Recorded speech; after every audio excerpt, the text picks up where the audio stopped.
What's up, YouTube? It's Cat Sports again. This is a sports channel, so let's talk some sports, okay? Now, as always, before I get started, let me give a shout out to the JBT community, Just Boxing Talk. We're just a group of people that just love to talk boxing. And we're always looking for others to join us. You don't have to have a channel, podcast, anything like that. The only requirement, you just have to love to talk boxing. Mike Basic, Tim Layton, JBT. Good afternoon, gentlemen. How are you today? Back for afternoon couple hours of boxing talk coming from the JBT community, Just Boxing Talk. Okay? Still can't get over those great fights we had this weekend. That's just the start of the run to the end of the year. We got Ryan Garcia, Oscar Duarte this weekend. Our first look at Ryan under Derek James. Then the biggie, Boogaroo versus The Dream, December 9th. Then Bam versus Sonny. Flyweight unification. Then we got the big one from Saudi Arabia. The big heavyweight extravaganza. Then we got the monster going for undisputed against Sonny Edwards. Now I had this article about because one thing about boxing that I really love is I'm into stances, southpaw, orthodox, that type of thing. And I found an article. I was trying to wait for Aunt McQueen because I wanted to share this article with him, but I can't do so. Every time I try to share it keeps messing up. So I was just going to go over it real quick. But I don't see him yet. Let's talk about this kid, Kermel Moton. He fought Saturday. Promising young boxer. 17 years old. Orthodox, from Salt Lake City, Utah. Now that fights out of Las Vegas, Nevada. Part of Mayweather Promotions. 2-0 with 2 knockouts. 5'2". He fights at featherweight, 126. Okay. Now Kermel, Saturday, it was his second professional fight. And I thought they was going to show that on like the non-paper. He was on the non-pay-per-view portion. I thought it was going to be one of those fights on YouTube, but they didn't show it. But he got another knockout. 2 fights, 2 knockouts. Knocked out a guy named Hunter Turby. Hunter Turby Phil. What are they?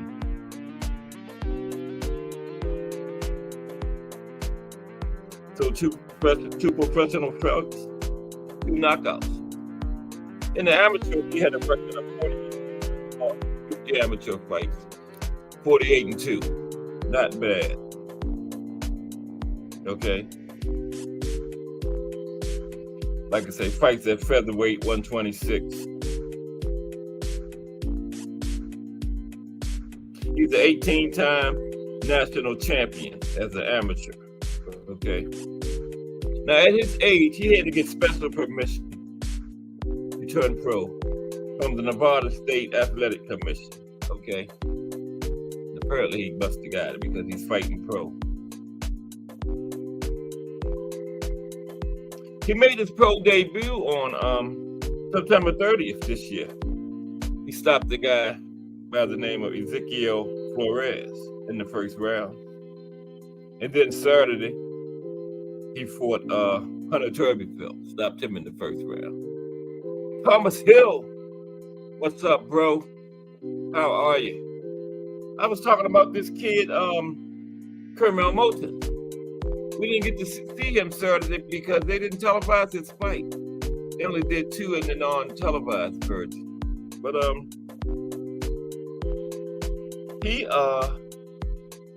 he got 2 fights, 2 knockouts. And Saturday, he knocked the guy named Hunter Turbeville out in the first round. Kid is the truth, man. He came out feigning, using his jab very well. And he was throwing hard rights to the body of Turbeville. Okay. And just kept coming forward. He caught Turbeville with a hard right to the body and dropped him. Now Turbeville got up, but later in the round he got hit again. Another body shot. This time he didn't make it up. And Moulton is, like I said, with Mayweather Promotions.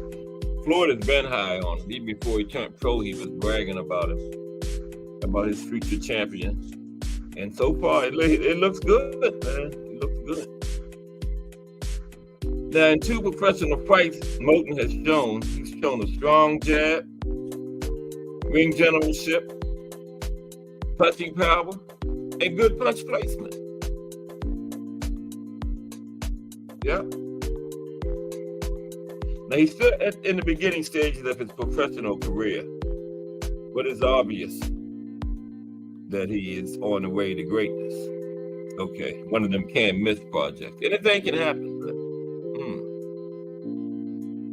hard to see this kid not being a world champion one day. And after Saturday's fight, he says he plans to return to the ring in January 2024. You know how the prospects do it. 4, 5, 6, 7 fights a year, you know. When you say prospect, Big Baby is a professional fighting every other week. Okay. I got the open door policy with the link, so let me put it in there. Got 2 phones, 1 phone. Okay, this is the link phone right here. Salute to you, Thomas Hill. Good little talk we had last night, bro. Moulton, yeah, that's him. That's what I'm talking about. Yeah. I was talking to Thomas Hill and offline, you know. Just boxing talk, that's all. It's not just on here. Okay, wow. Smash that like. Likes looking good. I broke my record the other day. I had 20 likes. Unbelievable. What's up, Remo? Salute. What's happening?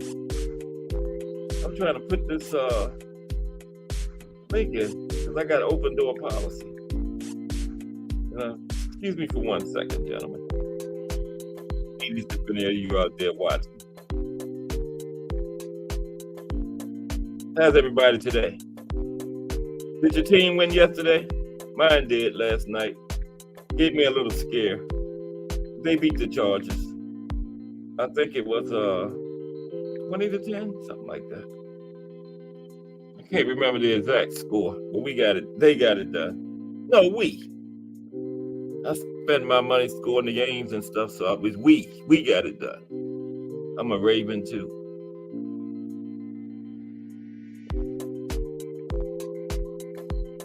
Okay.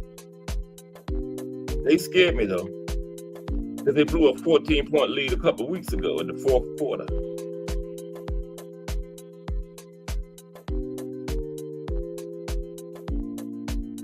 I don't know where Ant is, because I wanted to talk about this article. I didn't want him to miss it. I was trying to send it to him, but I can't get it to go in right. Okay. What's up, Bruce Gas? Always a pleasure, my brother. Good to see you. Bruce Gas in the building.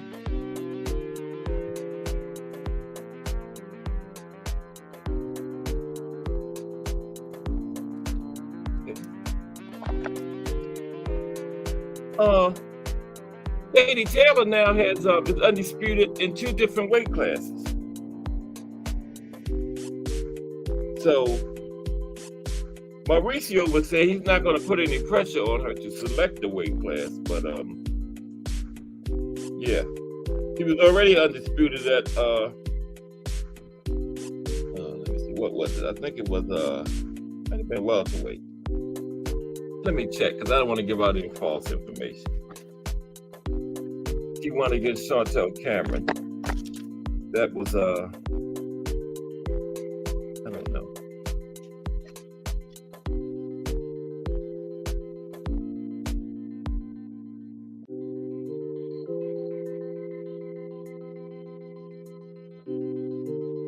I'm so unorganized. Hector.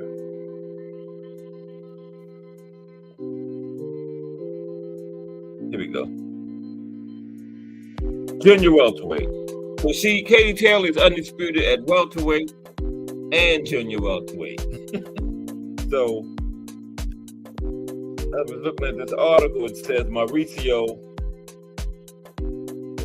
is not going to put any pressure on her to pick a weight class. You know, Mauricio got his picks. I haven't seen him fight either, Remo. I thought they were going to show us fight Saturday, but they only showed 2 fights out of the non-pay-per-view portion of the show. Normally, they show all of them on YouTube, but they only showed 2 of them this time. I have not seen him fight either. But we're going to get plenty of chances because he only had 2 so far. So, yeah. But I can't wait. He's featherweight, 5'2". He's shorter than Tank. But he got a nice knockout Saturday to the body. Put the guy down with a body shot. Oh, Rivera looked good, Remo. Rivera looked good. He was in excellent condition. He boxed on the back foot for the whole entire 10 rounds and just had a wide decision over Lipinets. By the 8th, 9th round, Lipinets needed a knockout. Beautiful jab. Footwork was great. Yeah. Rivera looked good. And that was his first fight at 140. Didn't he look big, Thomas? He was dressed like Muhammad Ali. He looked kind of like Ali too. Yeah, he was huge. Yeah. For 140. He looked like he could have been go to 147. And that was his first fight at 140. So what's next for Rivera at 140? You think he's ready for the big boys up there, Thomas? Yeah, he couldn't make 135 anymore. No way. No way. Yeah. Yeah, 135 was history for him. Most definitely, no question about it. Yeah. But he really impressed me. I was really impressed with Rivera's performance. Good job. But Katie Taylor is the champion in 2 different weight classes, undisputed in 2 different weight classes. Okay? She was already at junior welterweight. Wait a minute. Her and Chantel fought for junior welterweight, right? She was already champion at lightweight, 135. Now she's undisputed at 140. But that might not last long because they need to have this trilogy. And Chantel may take it back because that fight is set up perfectly for a trilogy. Katie Taylor, Chantel Cameron, they're each other's only loss, right? The only loss for each of them came to the other one. Both fights were majority decisions, very close. One judge had a draw in both fights. In the rematch, and the first fight rematch was back to back. Why not the next fight be the trilogy? They were saying yesterday there's never been a woman's trilogy. Wow. I don't ever remember one. And said he remembered somewhere they were not big names. And so that's probably what they meant as far as big names like a Katie Taylor or Chantel Cameron. What you think about that, Bruce Gass? Have you ever heard of a woman's trilogy before? I can't think of any. Thomas Hill, anybody in the chat remember any women's trilogy fights? I can't. They said there's never been any. Ant said there was, but they were smaller names. So, I don't know. But we need this one. Katie Taylor and Chantel Cameron. Yeah. And then the Guy Nicholson, talented young woman's fighter. She won yesterday. She said she wants you've never heard of any, Bruce? They said there's never been any. Scott Nicholson said she wants Amanda Serrano next. Because that was a title eliminator. She won Saturday for Serrano's WBA strap. Because Serrano's got all of them at featherweight, undisputed. So I don't think Sky can beat Serrano, but it'll be a good scrap. Sky has that beautiful jab, man. She seems to keep that right hand out because she's a southpaw. She keeps that right hand out there, and she's always at a distance where she can touch her opponent, but they can never touch her. And beautiful footwork. She had who did she fight? Lucy something. She had her flailing at air the entire fight with that footwork. She just moves. But it's a type of movement where she's attacking at the same time. Kind of like Rivera fought yesterday. Did a lot of movement, but he still was attacking at the same time. Great fight. So, yeah, they need to do something. How can you be undisputed in two weight classes? Well, if you can defend both of them back and forth, I guess it'll be okay. Yeah. But Mauricio has his fix anyway. Somebody else, he would be demanding they drop belts and move back or move up, move side or anything. Mauricio, he has his fix. He probably like Katie, I guess. Yeah. Right. So she won the 140-pound undisputed Saturday. She was already undisputed at 135. There we go. Yeah. Now, Caroline DuBois, what you was talking about, Thomas Hill, she is ranked number 1 for the IBF and the WBC. Thomas Hill, remember I made my pound for pound list and you were saying, where's Caroline DuBois? Yeah. She is wanting to get Katie Taylor at lightweight. Okay. Now, if Katie can defend all those belts in both divisions, hey, more power to her. Keep them. I've never seen Caroline DuBois fight. Thomas Hill is high on her, so she must be good. And she's the sister of Daniel DuBois, the heavyweight. Wow. You learn something new every day. I did not know that. How come you didn't tell me that, T. Hill? She was the sister of Daniel. Wow. Small world. She's the mandatory. She wants to crack at Taylor as soon as possible. Okay, Mauricio, get busy. Assign that mandatory. You talking about you not worrying about forcing nobody to pick a division, but we'll make her fight a mandatory. But see, obviously, he likes Katie. So she can take her time, do what she want to do. Oh, she's his wife? Okay. Wow, I didn't know that, Thomas. Husband and wife boxing team. Ooh, isn't that something? Man. Now that is really something. Husband and wife boxing team. I did not know that, man.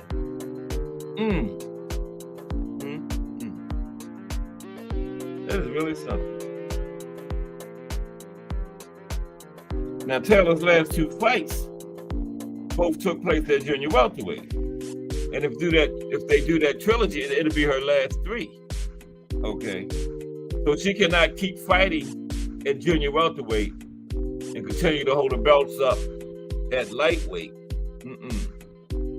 Because they did Bud. He didn't have the IBF belt for 6 months, and he got stripped. So come on now. You got to fight in an entire different division from where she's undisputed at. You know, when is she going to be stripped? Stay hardcore, salute. We was talking about Katie Taylor's situation. You know, she's undisputed at lightweight, and she became undisputed at junior welterweight Saturday. And I was just thinking how they did Bud. He was not undisputed he didn't have the IBF for 6 months and they stripped him. Katie Taylor's last 2 fights have been at junior welterweight, but she's holding the belts at lightweight. So when is she going to be stripped? See how they do? Thank you for smashing that like, Jay Hardcore. I know you did. I appreciate all your support too, buddy. It means a lot, bro. I saw your comment in the last live. It means a lot. Yeah. But you see how boxing is? I repeat, Bud had the IBF belt not even 6 months. Katie Taylor is undisputed at lightweight, but her last 2 fights have been in an entire different division. When is she going to be stripped? Or signed the mandatory or something?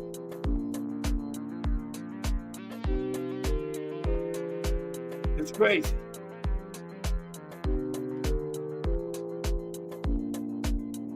She has not fought at, get this, she has not fought at 135 since October of 2022, but she's still holding the belts up.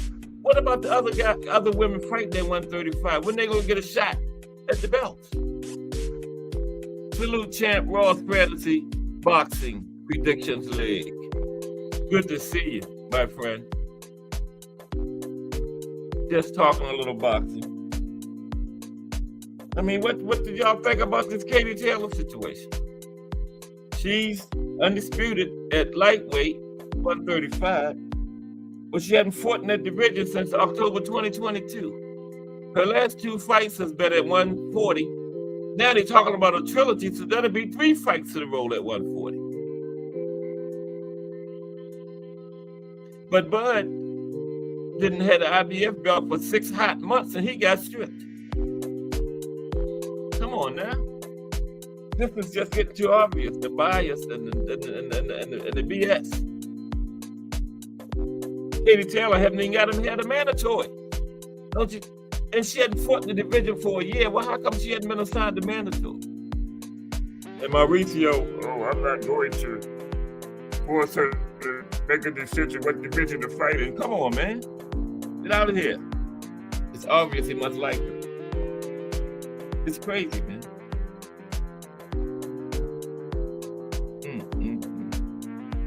In the immediate aftermath of the rematch, Taylor expressed interest in a trilogy fight. That'll be 3 in a row at 140, yet holding up the 135 belts. Come on, man. She should be stripped. Carolyn Du Bois is the mandatory for the IBF and WBC. They need to get one of those belts up off Katie Taylor and give it to Carolyn Du Bois. Come on now. She hasn't fought at 135 in over a year. This woman been number 1, waiting for a chance to be champion. But yet, Katie Taylor fighting in another division. Strip her. How did they decide this stuff? Bud had a rematch, which was in the contract before he even became IBF champion. But he gets stripped. Hasn't had the belt for 6 months. Katie Taylor hasn't fought in the division in a year. Don't even have a mandatory. Just get to hold the belts in 2 divisions. How can you be undisputed in 2 divisions? I guess you can, but you're going to have to defend those belts in both divisions, which she is not doing. Well, thank you, Thomas. Drop that link for me. There's the link. The panel is always open. World Boxing Council President Mauricio Suleiman. Listen to this. World Boxing Council President Mauricio Suleiman is not planning to apply any pressure on Taylor to declare her concrete weight class. See, Mauricio got his picks, man. They need to sanction him. Get on my nerves, man. With the BS. We have no issue at this moment. We are not going to pressure. Let them take a very well-deserved rest, and we will see. Man,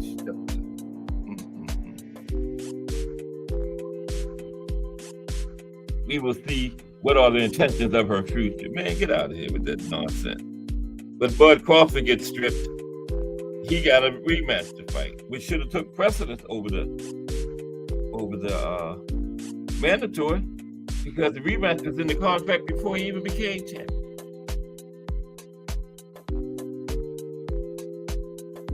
Yeah, 3-minute rounds. But you know, Thomas, they're not going to do that because Mauricio won't sanction 3-minute rounds. Mauricio again. The last fight, Serrano and Ramos, was not for Undisputed. It was for the WBA, WBO, and IBF. Mauricio and the WBC did not sanction the women 12 3-minute rounds. So it won't be for 12 3-minute rounds if the WBC belt is involved.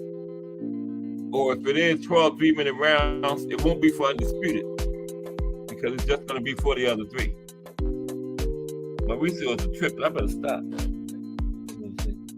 About the window might be somebody coming. Keep talking about Mauricio. But it's wrong, man. It's wrong. The way they're handling this thing. It's very wrong. Very wrong. And here he's still going. Here's Mauricio. Let her enjoy the moment. Why rush into something? You ain't let Bud Crawford enjoy the moment. Well, that was IBF, but they didn't let Bud Crawford enjoy the moment. Let her enjoy the moment. She's champion in 2 divisions. She and Chantel Cameron gave the world an unbelievable match. He might do it again. Let them enjoy the moment, and we will see down the road. Okay, right. See down the road for some people, but other people got to do it right now or they strip. Get out of here, man. Okay, I had this article because I'm fascinated with stances and all that, orthodox, southpaw, all that stuff. I had this article, very interesting article. I was trying to wait for Ant because, you know, what's up, Skywalker Boxio? Salute, bro. I think this is the first time you've been on my channel. Oh, late at night you've been on here. Oh, you on your lunch break. You eat lunch up in the air or did you come down? Probably up in the air. Skywalker made some videos up there on the building, him and one of his co-workers. He was like interviewing his co-worker. They was up on the building. And man, it was fascinating. I saw a couple of them. Those things should have went viral, man. And his co-worker was up there I would have been holding on with both hands, feet, everything. But welcome, Skywalker. How you doing, bro? Good to see you. Good to see my friend, Tim Skywalker. It's always a pleasure. Well, what was this?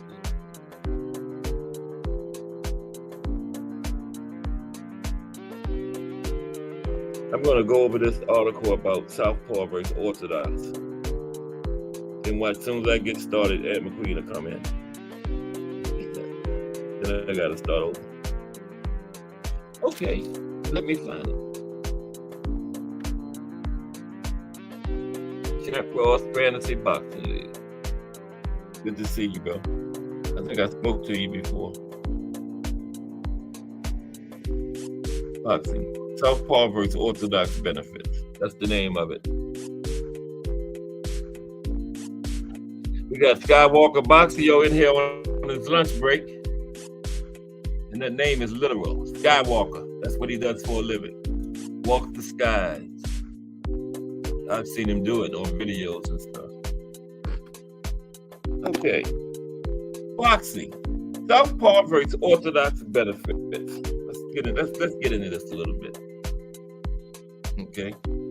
Now it says, in boxing, Effective coordination is vital for delivering powerful strikes and maintaining a sturdy defense. Now, what do they mean by that? Effective coordination. Now, what I would do, I would substitute the word balance for coordination, right? Because, you're in your boxing stand, you got to be balanced. I mean, you can't be leaning too far forward or too far back, or your legs not the right distance apart, because you're not going to be able to deliver your punches correctly, or your defense not going to be tight, right? So you got to be balanced. So when they say effective coordination, I understand that by substituting the word balance. Coordination, right? Yeah, okay. Now, as you know from everyday life, everyone has a dominant hand and foot, right? Dominant hand is the hand you primarily use, right? And the foot is the foot you lead with, right? So, for fighting, this tends to decide how you position your arms and legs, which is your boxing stance, okay? Now, there are two distinct footwork stances used in boxing and other combat sports: orthodox and southpaw, right? Orthodox and southpaw. Now, this article looks at both stances, how they differ, and highlights some southpaw versus orthodox benefits, benefits of each style. Okay. And they do both have their benefits. Okay. Now, what is an orthodox stance anyway? What is an orthodox stance? Okay. The primary difference between orthodox and southpaw is the fighter's arm and leg position when squaring up, right? It's just like opposite of each other. That's the main difference between orthodox and southpaw stance. Arm and leg position. In the orthodox stance, your left foot is at the front. Your left foot and left arm is at the front. Right foot, right arm are in the back. Right? Picture the orthodox stance. Left foot, left arm up in the front. Right arm, right foot in the back. But your right arm is not behind you, but it's behind the left arm. You know what I mean? Yeah. Okay. Now, orthodox is the most common boxing style because there are simply more right-handed people than left-handed, right? Matter of fact, around 70 to 95% of people are right-handed.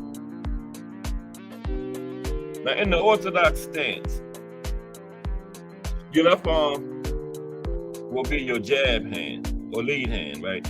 And you being able to bounce off your back foot or your right foot to throw hard right hands, okay? Orthodox. Left hand is your jab hand, lead hand. And when you're throwing the right, you push off your back foot, which is your right foot. That's orthodox. Now, what is a southpaw stance? Just the opposite, right? And if you've ever watched boxing or MMA, you heard the term southpaw, okay? And as you can guess from what I've already read, the southpaw is the stance that best suits left-handed people. And while it is the less common stance, it by no means puts you at a disadvantage, okay? And I'm gonna get into that later when I talk about southpaw versus orthodox benefit. Now, southpaw is the exact opposite of right-handed. Right-handed. Southpaw, a fighter's right foot and right hand is forward, and the left foot and left arm is in the back. Now, as we mentioned above, the majority of people are right-handed, meaning the southpaw technique is rarer, right? That's for the simple fact that there's more right-handed people. Now, boxers' most effective stance is with their strong hand to the rear. So the southpaw stance suits left-handed people. because they can comfortably move forward and deliver explosive power punches with their left arm. Now, that's not always the case. There's people that's right-handed that box southpaw. Like, I think Earl Spence is really right-handed. I think I heard that about him, but he's so told. This is not 100% across the board, but it's just like a majority type thing. Majority of right-hand people box from orthodox, majority of left-hand box from southpaw, but not all. Not all.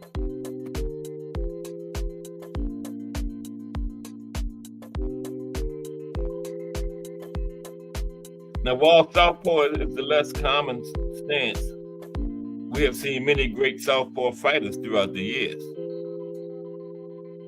Now, southpaw versus orthodox benefits.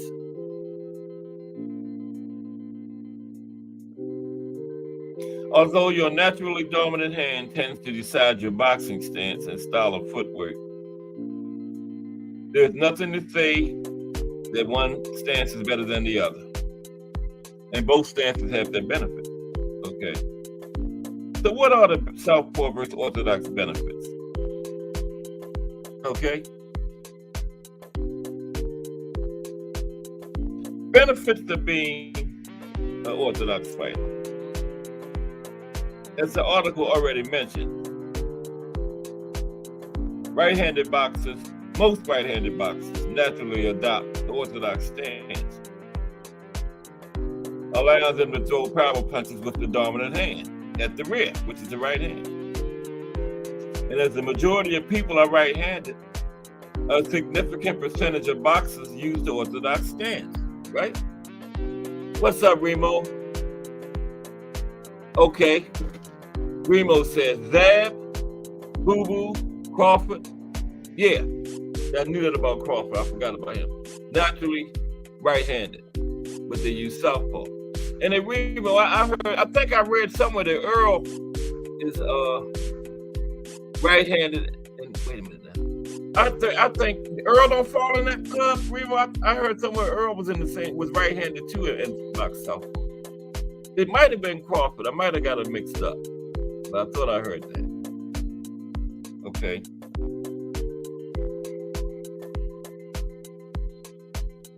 Yeah. Majority of people are right-handed. That's why there's so many more orthodox fighters than southpaw. Oh, Earl is lefty, straight left. Okay. My bad. I stand corrected. It probably was Bud Crawford that I had heard, Rebo. Yeah. Like you pointed out, Crawford. I think it might have been him. I knew it was either him or Earl. Thank you for that correction there. Okay. Now, okay, right. Majority, that's why it's so many more orthodox, because, there's more right-handed people.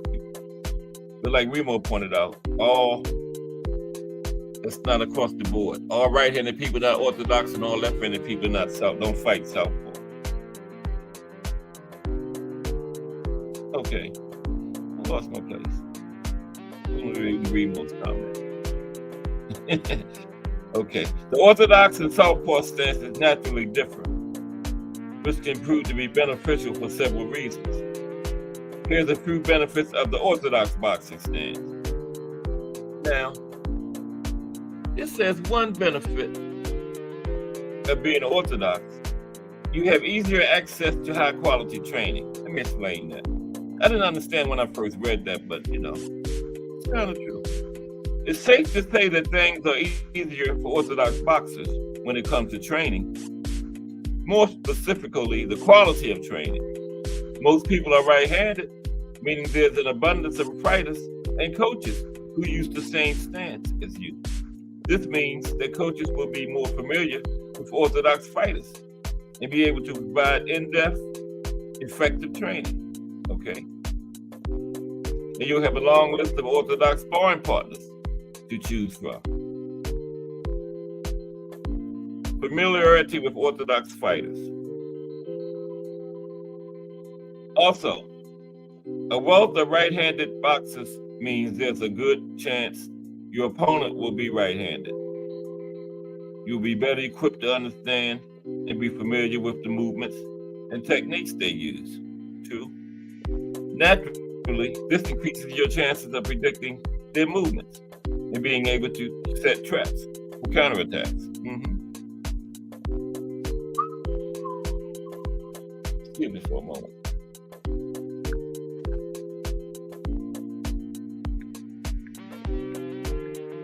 Yeah, that's true.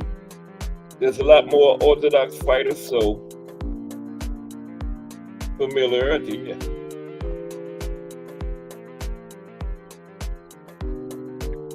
That's why when you're fighting the southpaw, southpaws have a lot of advantage for that same reason, because you don't see a lot of southpaws.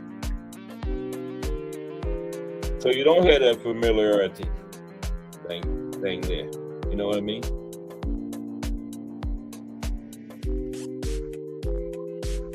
I'm putting this link in again. I put it in periodically. In case somebody wanna chop it up. I'm gonna print this article. I don't know where Ed McQueen at today. I was trying to send it to him, but I couldn't get the share the right way.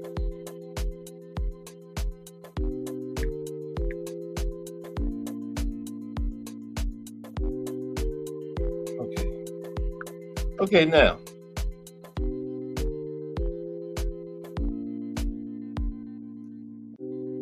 Yeah, it's Bud. Yeah, Jay. Yeah, Remo just pointed it out. I had got him in earlier. I knew it was one of them that was right-handed and foot left. Yeah, that's what I was saying. This thing is not across the board. It's like a majority type thing. But there are some right-handers that fight in the southpaw stance, and there are some left-handed people fight in the orthodox stance. Body shots. At some point, every boxer will feel the pain and shock of a mean body shot. Ain't that the truth? Due to the positioning of the orthodox stance, you are naturally much closer to the opponent's right side, which offers a considerable advantage as the liver is within reach for a clean strike. Yep. And that's if you're fighting southpaw or orthodox, your opponent.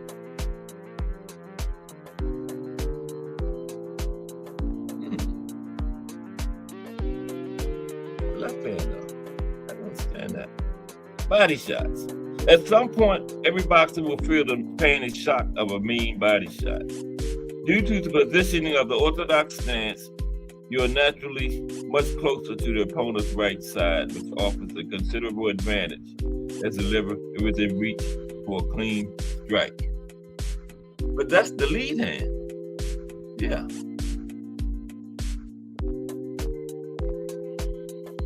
Yeah, because your power hand is to the back. They kind of lost me a little bit on that one. Okay, southpaw benefits. The element of surprise.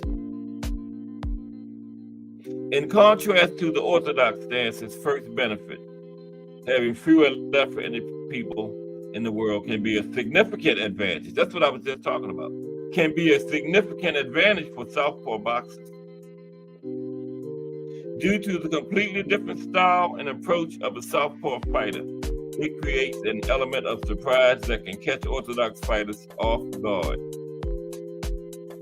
They will likely have less experience training with southpaws and not as much access to southpaw coaches, which means orthodox fighters have less insight into how they operate.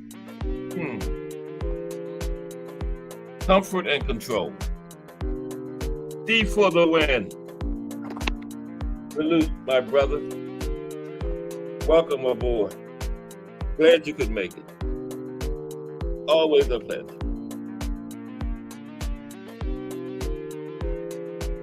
Talking a little bit about southpaw and orthodox fighters. A little bit about the difference and the benefits of each style. How you doing today, D? Good to see you, bro. Now, I was talking about the benefits of being a southpaw. And this thing seems like the main benefit is the element of surprise, just for the fact that there's not as many southpaws as orthodox, okay?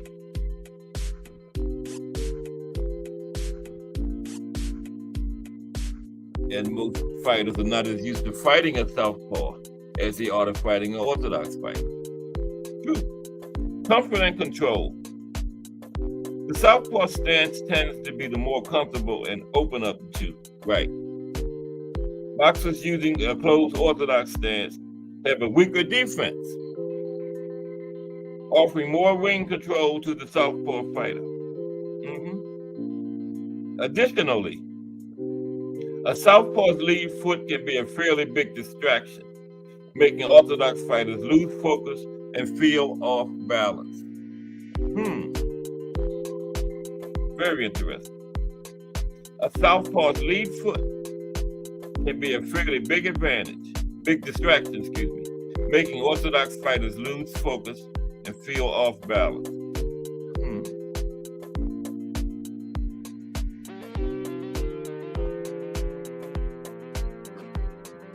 Okay. Effective at range. This is still southpaw advantage. Effective at range. A southpaw stance is open, comfortable, and allows a fighter to build power in both hands. This means their jabs are often more effective, while their dominant hand can be saved for power punches, as and when needed. At range, a southpaw can do serious damage and pick an opponent apart. Oh man, who is calling me? Call back. Excuse me. At range, I didn't recognize the number, so. At range, a southpaw can do serious damage and pick an opponent apart. Also, when facing a power puncher, a southpaw can remain safe on the outside and deliver punches with a stronger, more elusive defense. Mike Rhyme. How you doing today, Mike? Good to see you, bro. Talking about the southpaw orthodox stance's benefits and differences. How you doing today?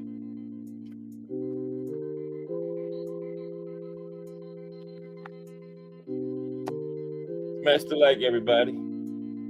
I broke my record. I think it was Friday with 20 likes. I got 13. Can we get to 20? Those people on the outside, what is it? I forgot what Jay Hardcore calls. Well, whoever you are, smash the like. It'll come to me. The watchers, I guess. Smash the like. And where was it? South fucking main. Yeah. More elusive defense. Right. Yeah. That's it. Very interesting. Ed McQueen didn't come in though, so. But yeah. And next week, looking at the fight, this is fight week for Ryan Garcia and Oscar Duarte. Okay? Good fight for Ryan because the Oscar is not a soft touch. That he's going to make Ryan work. I think Ryan will beat him. And the most interesting thing about this fight, we are seeing Ryan Garcia with Derek James in his corner for the very first time. And a while back, I had written some notes down on that fight. Let me see if I can find it. Kerr Stevenson versus Edwin Dos Santos. That's trash. Manuel Navarrete versus Ralston Constantino. That's trash. David Benavidez. Where's Ryan at? Regis. Oh, that's a good one. Oh, Shaggy. That's the only one I can't find. Ryan Garcia. Ain't that nothing? But it's okay. We know Ryan has potential.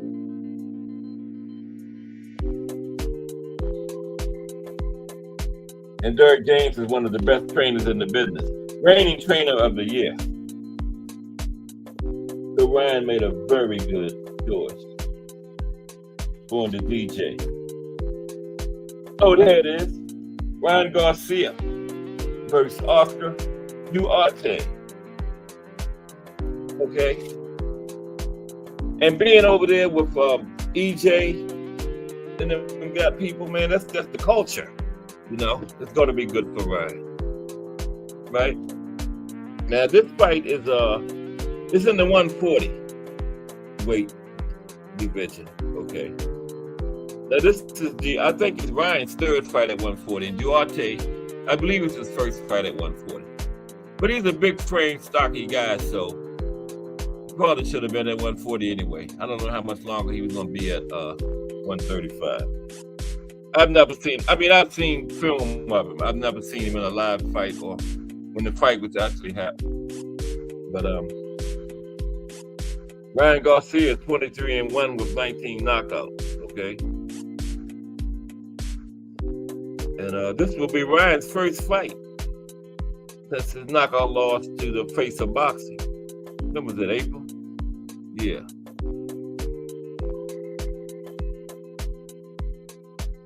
Like I was saying, this is also his first fight with reigning trainer of the year, Derek James. Trainer of Earl Spence, Jamel Charlo, Anthony Joshua, Frank Martin. So that's a good group of guys for Ryan to be around. Like all those guys. Okay. Now Duarte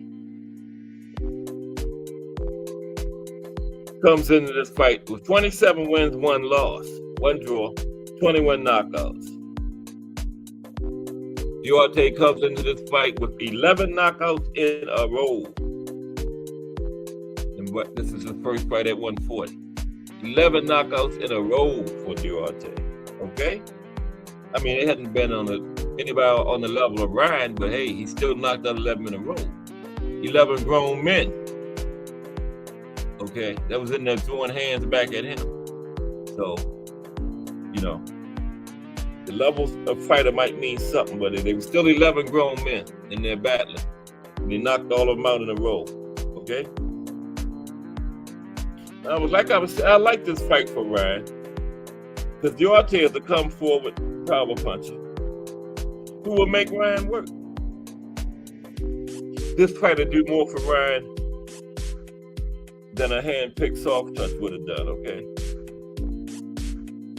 And a strong showing could lead Ryan to that major fight you've been looking at. Rumored that Teofimo Lopez could be in his immediate future. Now, Duarte is planning on coming in there, upset the apple cart. All these big fights, Rolly, Teofimo, Devin, they got planned for Ryan. Duarte said, let me get that. You know? Warriors. Thank you, Jay. Mighty Warriors. That's what I was saying. Mighty Warriors, smash the like. Thank you, Jay. And I didn't steal his word because Jay put it in the chat. Mighty Warriors. Okay.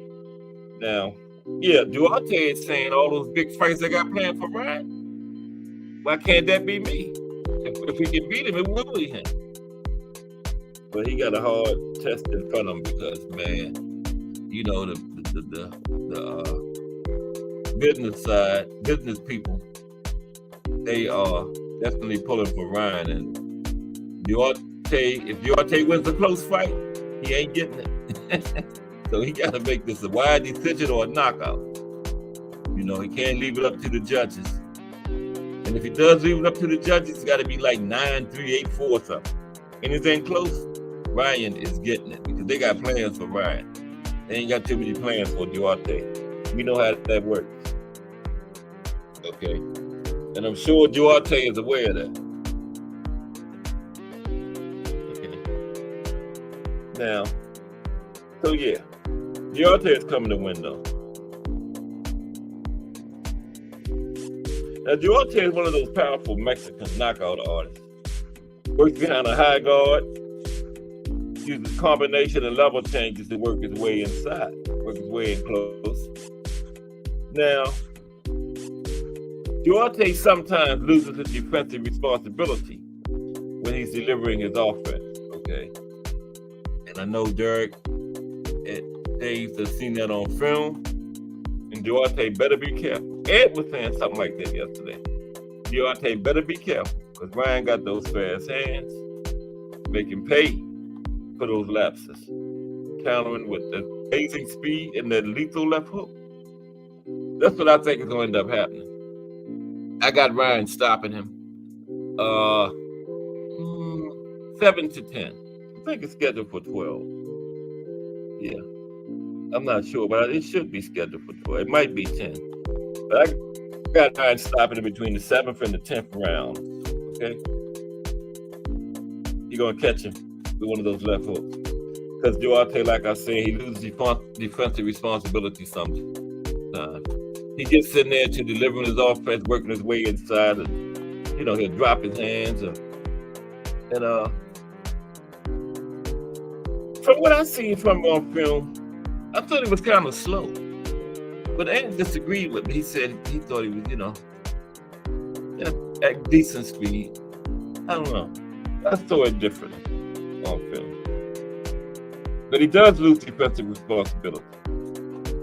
We agree on that. Now, both fighters' height and reach are virtually the same, so no advantage there. Footwork, both of them could work on that. But we haven't seen Ryan with Derrick James yet. Okay. So I think everything about Ryan's game going to be better. Going to be better. Perfect, no, but better. Okay.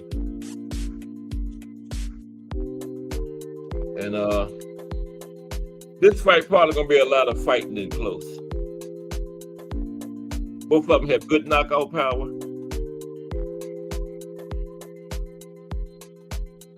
And it could be decided by who makes their first crucial mistake. Because Ryan does make them. Okay? Look at him against Tank. He just got carried away with that left hook. Look at the first knockdown. Swinging for the fences and got caught. Okay? So it could, and Duarte, like I said, he loses defensive responsibility a lot. So it could be decided by whoever makes the first crucial mistake between these two guys.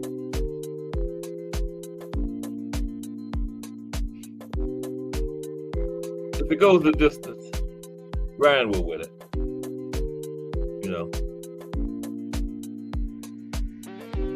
Pass hands, counter punching. Ryan will get him.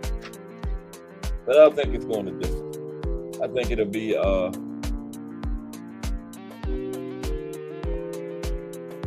knockout between 7 and 10. 7 and 10 rounds. I appreciate everybody coming in. Now, who else is on that card? Let me see. That is a pretty decent card, by the way. I'm going through my notes. I keep major notes. Excuse me for 1 second, gentlemen.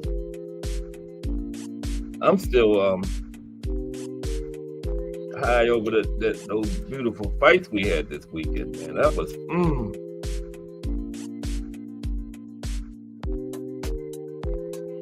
those were great. That was PBC, right? PBC put that thing together, man. Yeah. Okay. And Adrian Broner's fight was postponed. He was supposed to fight this weekend too, remember? AB. I was looking forward to that. And AB needed that fight. Needed to get that fight in, man. Okay, here we go. Also on the card is Israel Barossa. Remember the guy they cheated against Rolly? Yeah. Barossa, it's in 8 more likes to get to 20, everybody. Come on, let's get it. Barossa is the guy that they went against Rolly and they cheated. Tony Weeks stopped the fight. Doing that flurry and Rolly wasn't landing anything. He's in a title eliminator. Lightweight. I think it's a title eliminator for WBA. And he's fighting a guy named O'Hara Davies. O'Hara Davies. Yeah, WBA junior welterweight title eliminator. to check out who else is on the card. Then after that, the week after that, December 9th, is the biggie. The one we've been buzzing about for months. Regis Prograis and Devin Haney. The week from now, it will be fight week. Can't wait. I got Regis by knockout. Floyd Schofield is also on this card this weekend. He's fighting Ricardo Torres. Lightweights, 10 rounds. Shane Mosley Jr. on the card. Going up against Joshua Conley. Middleweights, 10 rounds. And Darius Fulgham versus Pacino Hill. Super middleweights, 8 rounds. They still got AB listed. I thought that fight was called off. And we also got some fights from Northern Ireland. The Zone. Now what network is Ryan and that's The Zone too. So The Zone got 2 cards this weekend. They also got Michael Conlon, Jordan Gill, Tyrone McKenna, Lewis Crocker, welterweights, Troy Williamson. Okay, I'm not even gonna butcher that name. Troy Williamson, but against CaomHinAgyarko. Okay. Sean McCombs versus Sam Maxwell, junior welterweights. They got a card next Wednesday, December 6th, to be announced. I didn't hear about that one.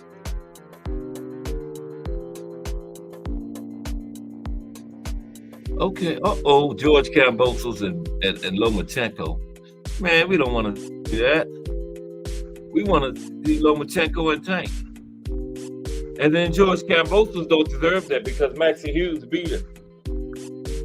Maxie Hughes watched him. And Kambosos got his hand raised. And then Saturday, December 9th. We got a nice women's fight on that card also. Ebony Bridges, I really like her. She's on the Regis Devin card. Ebony Bridges. And also the same day, it's a very nice, next Saturday, not this one, December 9th. ESPN got a very nice card. Robisi putting his featherweight strap on the line against Rafael Espinoza. Xander Zayas. Oh, by the way, Andy Cruz is on the Regis Devin card too. Okay, for his second professional fight, 10-rounder, Hector Tanajara. Now, ESPN has a nice card on that day too. Robisi versus Rafael Espinoza. Xander Zayas on the card. Richard Torres. Card loaded with some of those young stars he has top rank has over there. Bruce Carrington, Tiger Johnson, former Olympian, Jahai Tucker.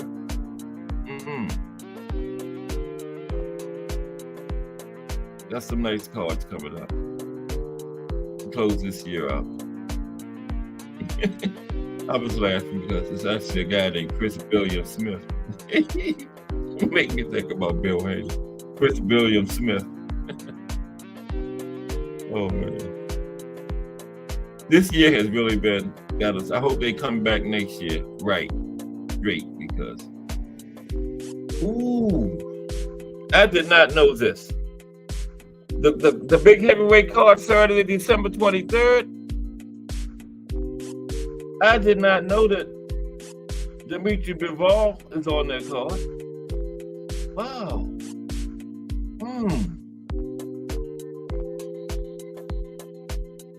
That card is loaded. Let me run down it real quick. Anthony Joshua versus Otto Wallen. Heavyweights, 12 rounds. The Bronx Bomber. Deontay Wilder versus Joseph Parker, heavyweights, 12 rounds. Dimitri Bivol, I believe he has a WNBA light heavyweight strap, versus Lyndon Arthur, light heavyweights, 12 rounds. I wish that was Arthur Biab.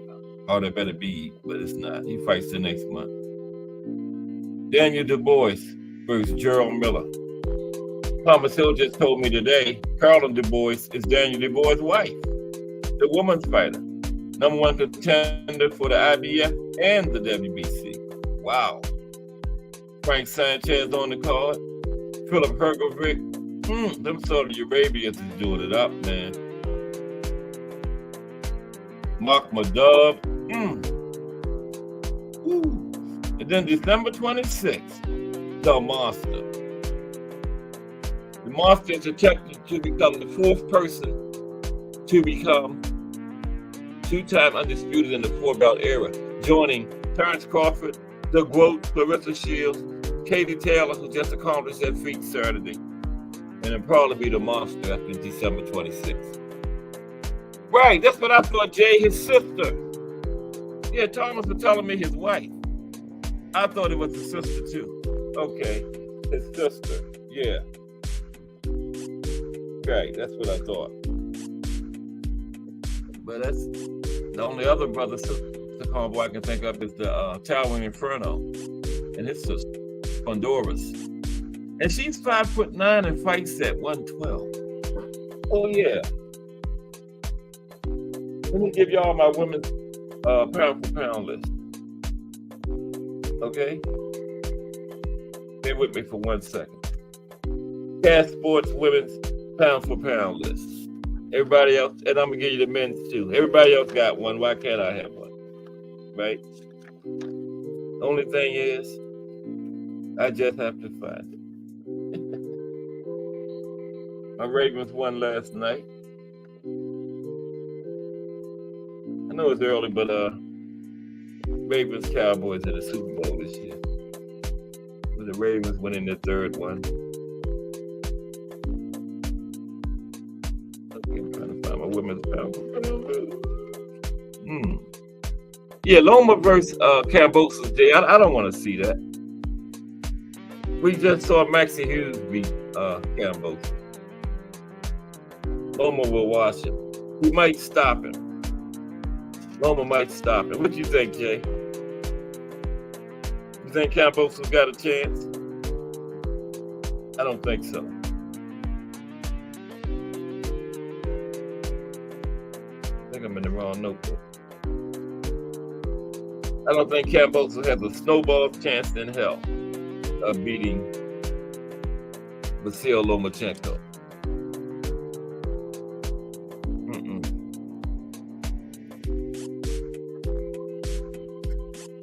Look at Dre Finance in old school. Okay, here's my women's pound for pound list. Dre Finance in old school.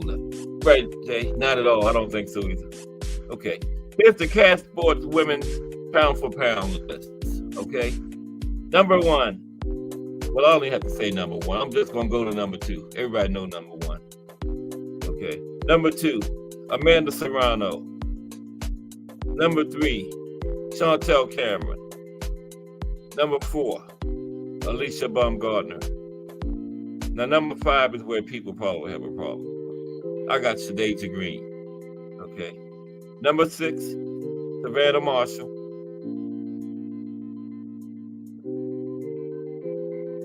IBF? Oh, Devin done dropped the IBF too, Jay? I mean, wow. That's what Loma was talking about. I saw an article. He said his next fight he wanted to be for a title. Okay.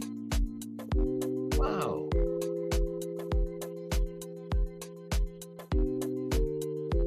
I didn't know, Jay. I knew the WBC was vacated, but I didn't know about the IBF. He may as well just drop all of them. He's not fighting at 135 anymore. I don't even know why he took him up to 140 with him. You know what I mean? He might as well drop him. He's not fighting at 135 anymore. Okay.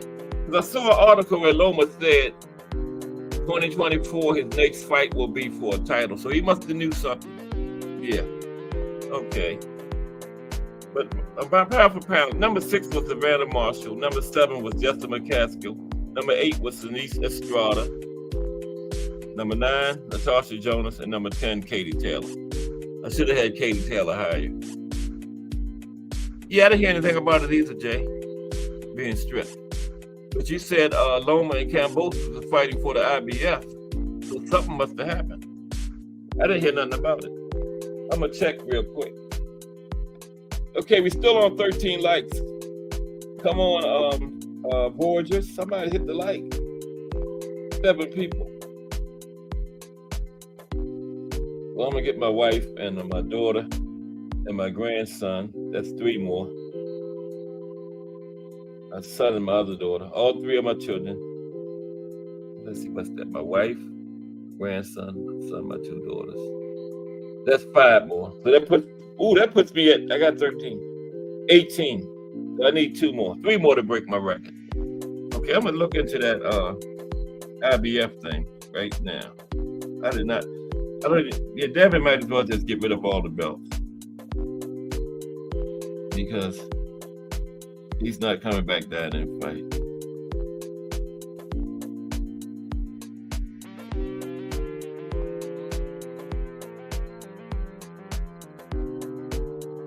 I'm just waiting on Tank Snake's fight. That's what I was thinking, Jay. The hardcore hangout meet and greet should be at a fight because, oh, thank you, Jay.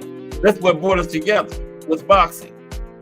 So the first one should be at a fight, you know? Because boxing is the thing that created us, you know?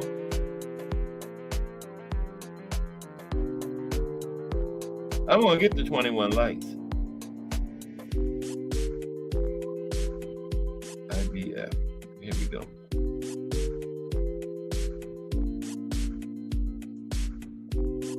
It doesn't say.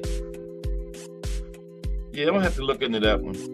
Evidently, it has though. If Loma and Kambosos is fighting for it, but Maxie Hughes deserves that fight because he clearly beat Kambosos. I had it like 9 rounds to 3, but they gave it to Kambosos. That was crazy. That's why this weekend, Ryan against Arthur Duarte better stop him. No way he gets the decision. No way. Just like they had plans for Kambosos and Loma, they got plans for Ryan Garcia. Mercedes J, what's up, baby? Appreciate you for hitting that like button, my friend. Appreciate it. Mercedes J say they hit the like button. Appreciate it.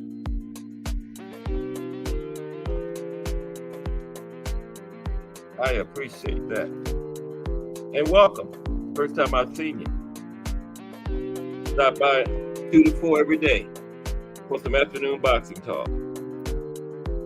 Just boxing talk. Just a group of people that love talking boxing. Looking for people to join us. Only one requirement: to be a part of Just Boxing Talk. Only requirement: you just have to love talking boxing. That's it. You don't need a channel, podcast, nothing like that. All you got to do is love talking boxing, and we would love to have you talking boxing with us. Ask Sports on 2 to 4. We got hardcore boxing news. I think he said he's going to start at 8 every morning now, 8 in the evening. We got Just Do Boxing from 4 to 6 every day. The Rise Podcast, 9 o'clock every night. I think they're like 12 o'clock on Sundays. Yeah. Just boxing talk. Good boxing talk. From people that know their boxing. You get it straight from all of us. Yeah. I'm just pretty much getting started, but I got the support of all of them, so that gives me credibility, you know. I can't find anything on this Devin situation. I'm curious now.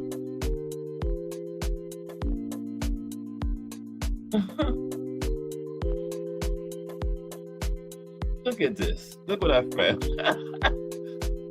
I found an article that says, Devin Haney's erased law drama heats up ahead of Regis Prograis fight. Wow, erased laws. Isn't that something? They got to handle race laws, man. I don't know who started that. He says, Regis claims Devin may have tore some corns to wipe out a loss from his record during his Mexico stint. Nah. I'm not even going to go into that. That's nonsense. I was trying to find out about this erased IBF belt. Ant McQueen, what's up? Oh, yeah. We got tea time with Ant McQueen at 6. That's new. I didn't know about that, Ant. Tea time with Ant McQueen at 6. We got a half hour left if you want to chop it up, Ant. Let me drop the thing in there for you. So when did you come up with this tea time, Ant? I'm glad you came in. Also, for everybody, a part of Just Boxing Talk, tea time with Ant McQueen at 6. Okay? I know that's going to be good. We also got the Casual Corner with Ant McQueen. There's no set time on that. You just got to catch it when you catch it. Because, and that's very good. Excuse me for 1 second. Just sit back and enjoy the music for like 10 seconds. I got to download some more music. I don't know how to do it, but I'll figure it out. Tea time with Ant McQueen. Oh man, I gotta check that. Does that start today, Ant? Oh my goodness.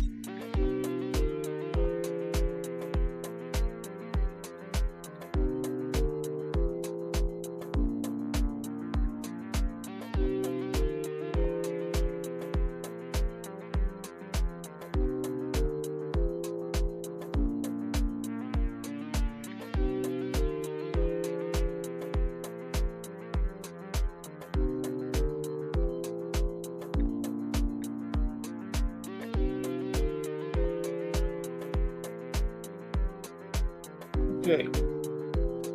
Yeah, and I went over. I don't know why I can't send that. Okay, Mercedes J said, "What's the T?" Mercedes J pound JBT.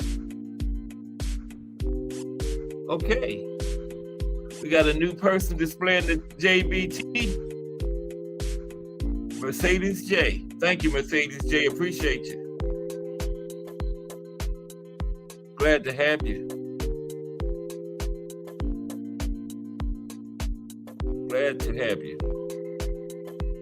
Mercedes J says, "What's the T?" Boots versus Conor Ben. It's an interesting one, Mercedes J. Boots versus Conor Ben, yeah. You got to go through the UK though, because Conor Ben act like he's scared to fight anywhere else. Boots would take it. Boots would go there and fight him. Boots said he'd fight anybody in their living room. The guy just wants fights. Have you heard some talk about that, Mercedes J? Boots versus Conor Ben? I haven't heard anything about that. That would be good though. Yeah. Oh, just joking. I know nobody wants to. Oh man. He was just joking about the tea time, man. Man.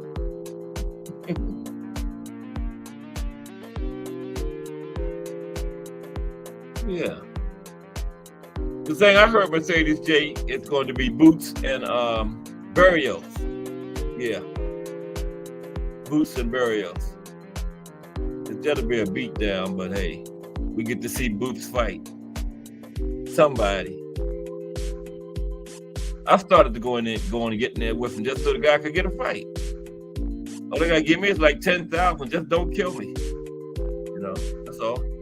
No, I need $1 million for that. Boots, yeah. Just don't kill me. I'll even give him half of it. Conor tweeted, okay. All right. Let's make that happen. Boots versus Conor Ben, yes. Yes. And make sure Conor Ben take those tests. We got to send Vada over there and test him every week. All that stuff they found in that man's system. pregnancy drugs, all kinds of stuff.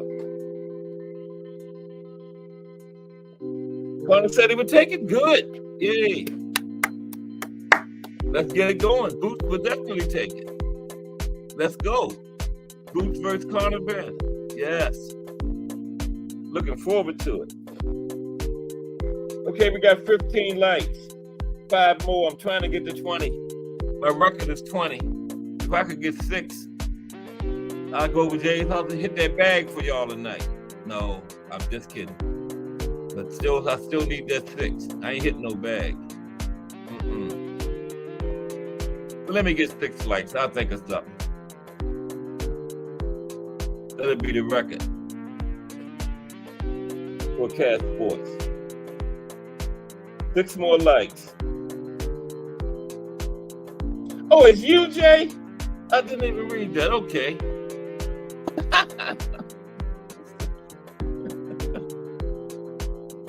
Okay, I appreciate it, Jay. I thought it was somebody else. I'm sorry. But I appreciate you hitting the like for me. I thought that JBT said, oh, we got another member. Yeah. But Jay, I would love to get that Conor Ben versus Boots shoe. Okay. How many times? 21 times, Jay? Okay, everybody. If I get 21 likes, Jay Hardcore going to hit the bag tonight. 21 times.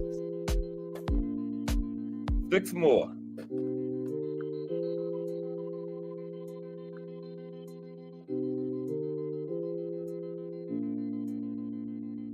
That will be nice. Conor Ben. That'll be a little bit tougher than Barrios too. I would like that better. Yes. They need to get on that. He tweeted he'd take it. So that's good. If you want to have it in the UK, Boots will go over there and beat him up. It don't matter.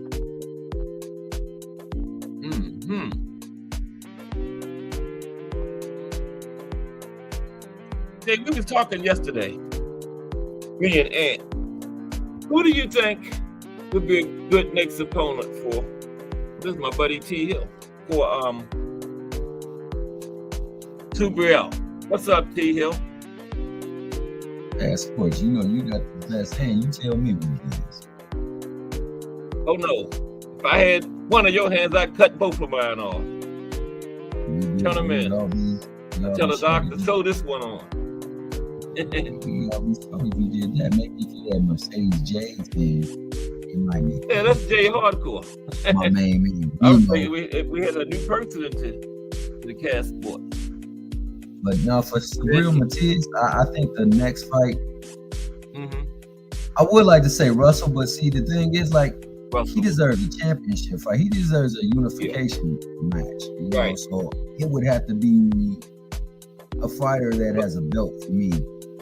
And I guess that's either Rolly, T.O. Bud still has them, right? All three, the other 3. For Matias. Crawford. Oh, you talking about Matias? I'm sorry. I'm still thinking about. I was on Boots, but I meant Matias. You're right. Oh, Boots. Yeah, the only fight I want with Boots is either the rematch with Spence or the one with Crawford. That's it. I mean, I don't think that there's anybody else that gonna give him any kind of. Yeah, let's go back to Matias, Tom. That was my bad. You were saying, a unification. You're right. That's what it would have to be. Remo says Ben can't fight in the UK. He's still suspended. Okay. I did not know that. Yeah. He can't fight. He can't come out this way. Wow. Yeah. But he had 6 months? Has it been 6 months? I don't know how long he had. But okay. Now, what was you saying? Okay, unification. Oh, Thurman would be a good matchup. I forgot about Thurman. For Boots? But see, the thing is, to me, like all the activity that makes what Charlo did against Benavidez that much more impressive. Now I know that it is Benavidez, and he's not like fighting he used to prior to him getting shot and injured. But he looked good. Benavidez. He looked really good. Like if it would have been without ring rust, he would have got him up out of there for sure. Yeah, he would have. you know, And and then I was what was we talked about this yesterday. What was Harvey Doc? Why did he stop him in the 10th round? I didn't see no reason. that's befuddling. I cannot for the life of me fathom why he did that. I've never seen somebody, a referee or official, go behind the fight and grab them and pull them off of a fight. I've never seen that. You hit it yesterday when you said money. They didn't want that stop. Yeah. It's clearly that. And I mean, they in a pro-Latin city too, but most of the people in that arena probably was all Latin. So, you know, they don't want to see him go out there and smack him. He ain't been right in the head, and he ain't been in a fight in a long time. Had he had been in fights, he would have knocked him out. He would have got him. Is no joke. And he looked absolutely phenomenal for not fighting for such a long time. He was pissed off too because he kind of like pulled away from Doc. Remember, Doc said, "Don't pull away from me." Yeah. When he stopped him in the 10th round. Yeah. He knew he kind of had it. It's like you haven't been officiating the fight fairly the whole fight long. Like they were allowing Benavidez to hit him below the belt numerous times, back of the head too. Behind the head. Well, they're keen for that behind the head shots. There's a couple of fighters that's keen behind the head, and they allow that to go. That's supposed to be a flagrant punch every single time. Right. Just he looked phenomenal to be off for such a long time. Yes, he did. Man. Timing didn't look that bad. His punch placement didn't look bad at all. His movement, that jab was sharp. Man. The jab was like an M14. That bad boy came with some pop. And the jab is like a trademark of both Charlos, though, man. They always had the good jab. True. But this Charlo was the one that many people used to write about because they thought he was the better of the two, and he looked pretty damn good. Right. To say the Yes, least. he did. I was impressed. So like, I want to see Boots. Remo said Thurman. That would be a great fight for Boots as a measuring stick.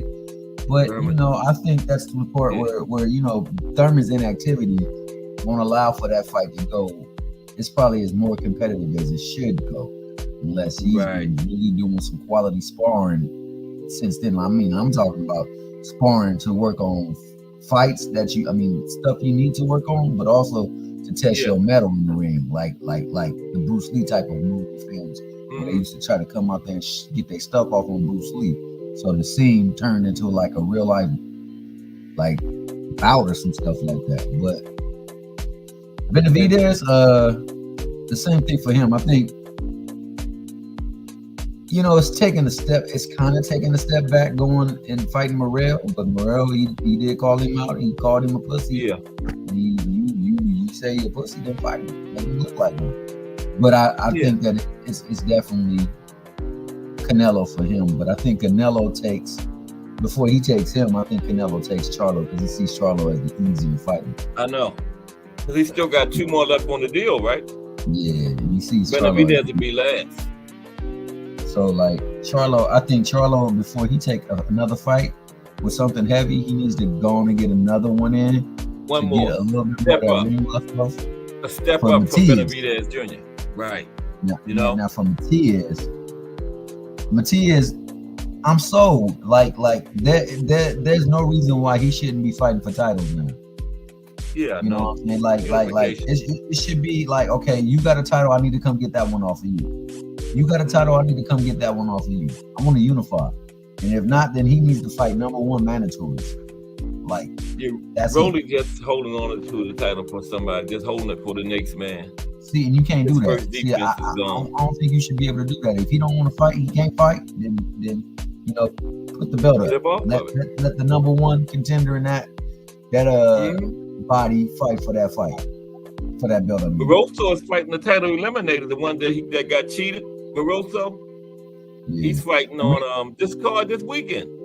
Yeah, Remo makes a very good point when he says Harvey ego got involved because refs nobody comes to see the refs.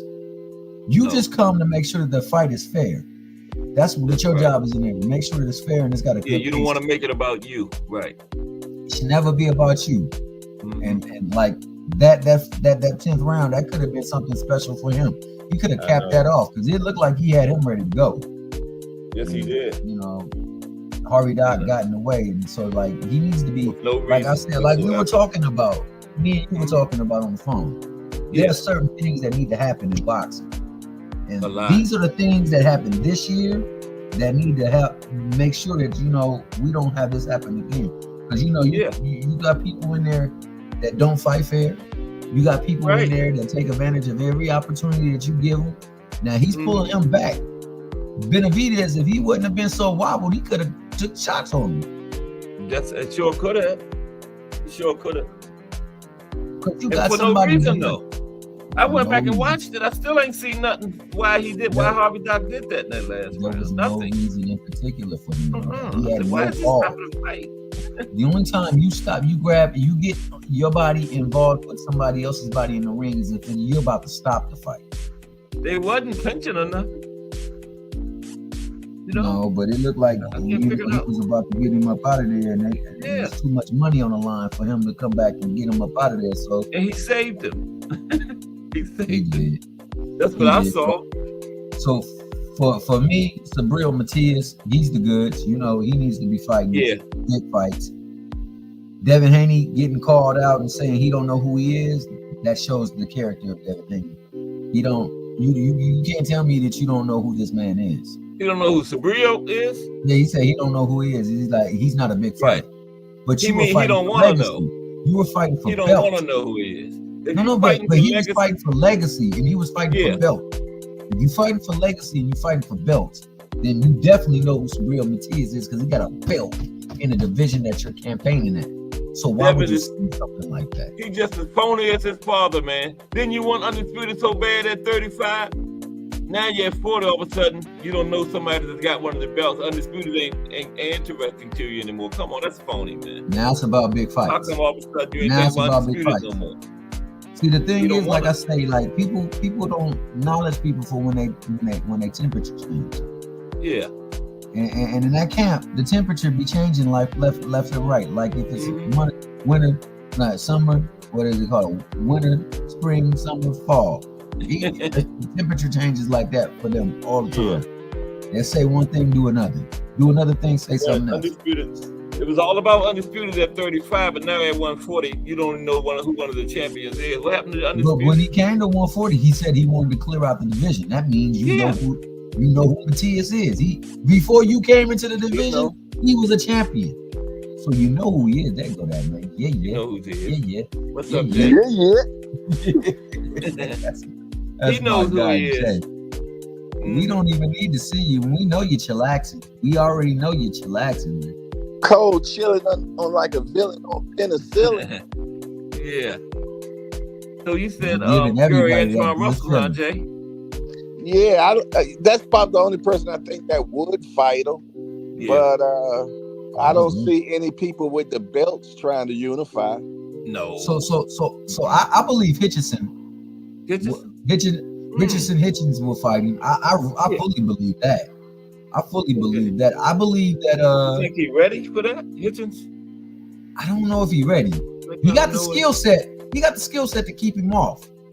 Yeah. But I don't know if he hit him with some hot stuff enough that he can keep him. You gotta be able to bang him. Got to. That's mandatory. Because if you fight his fight, he's winning his fight. Because some of the left that Urgachev was hitting it where he done stopped other people with that left hand. And that's why I think you saw Urgachev say, you know what, respectfully, I want to continue on. Well, Richardson been in the ring with Tank many times. That's right. That's a good point. Yep, he sure had. Well, Jay, I'm glad you mentioned that because that's another thing I want to talk about too. Like people be like living off of spar stories and spar wars and things like that. It's certain people who glorify that stuff. And I only know one person in particular who really make their living off of that. That's that brother that Thunderstorm. But like people who talk about sparring, to me, they're not really wanting it in the ring because it's a different thing when them lights come on and it's for all the marbles. Big difference. Yeah. And then sometimes somebody might be working on something. let's say I might be working on offense right now and not working on my defense. So you might be hitting me more often than normal. So sometimes you can't really take what happens in sparring for real, because somebody might be just working on a jab right now, you know? Yeah, but you know this, Jay, and Cash, you know this. Oh, I'm sorry. So many people up here that be hanging on them stories like it's the end all to be all. It's a celebrated practice. That's all that really is when it's all said and done. Just like you said, they're working on something. They're not really even trying to get their rocks off on you. They're using you because you present them with something that they may face in the fight. There we go. There you go, man. With the potential. There go that man right there. Mama. There go that man. There he is. Ed McQueen. What's up, Ed? Chilling, gents. I'm over here trying to mess around with the StreamYard app. Can you hear me? Oh, yeah. StreamYard got an app? Yeah, they got a phone app now. I did not know that. Yeah, you good. Yeah. So Jay, like, I agree with what you're saying, man, wholeheartedly, and I just think that the fighters that are boxers, that are like heralding their spar stories, they really don't want to fight them people in the ring. Nah. Because when it's in the ring, like you said, that lights come on, it's for a whole different ball game. Yes, indeed. You got that crowd screaming at you, man, and chilling. Man, you don't want to mess up. Man, it's so much going on, man, when you got the bright lights on you, man. Yeah. 100% difference. Yeah. And you know this to be the case too, because when you know, there was some speculation about a possible matchup. I heard one camp say, okay, we could fight. Put your whole purse on the line. What you get. That person I'm gonna bet on. Because if they confident enough to give everything away, then they willing to risk everything in the ring. But I remember when they put that Showtime mic in my hand, Jack. Man, I forgot everything. I couldn't even remember Boo Boo Andre's name. Wow, you forgot everything, Jay.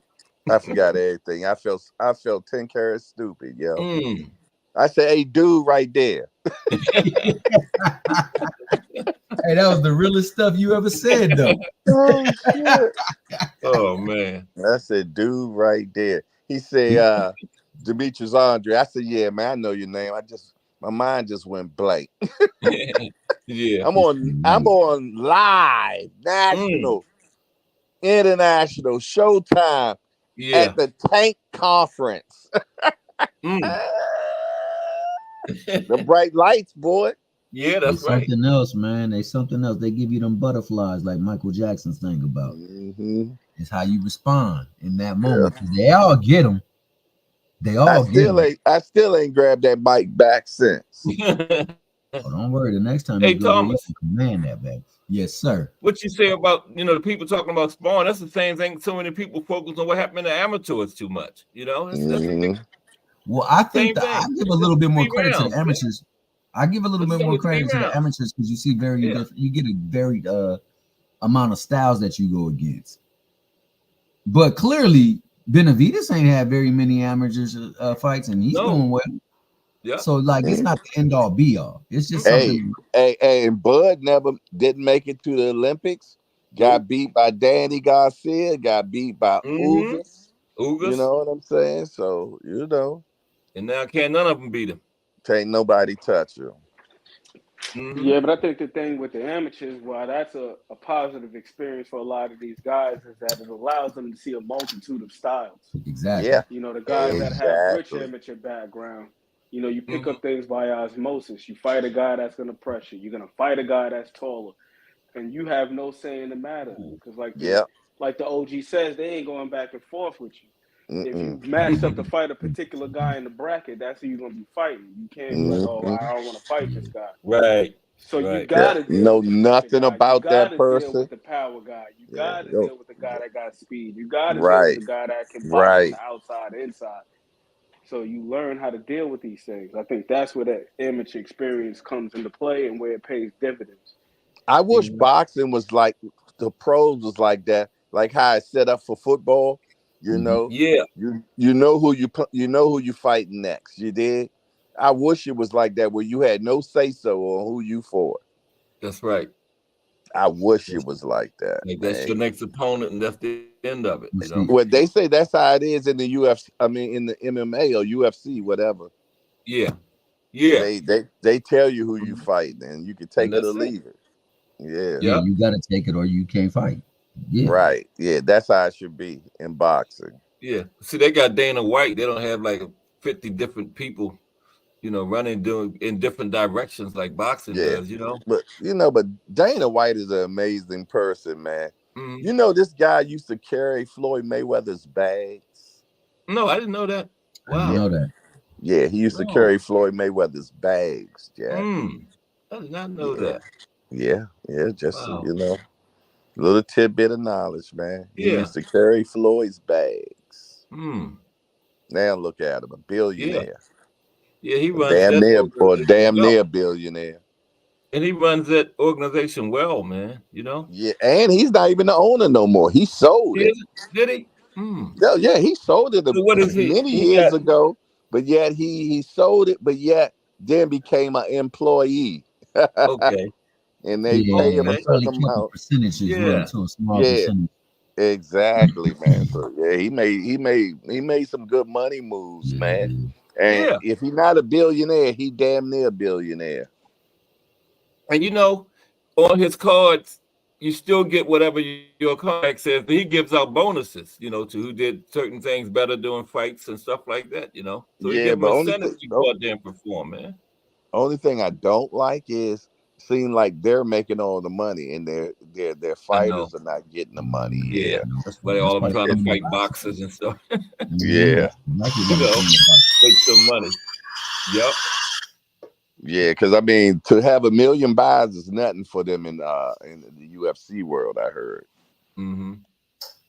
Yo, Jay, Yes, sir. what do you think? Like, I've been going back and forth over it, like, with people regarding Tank is standing at 135 and like the possibilities that are above for him at 140.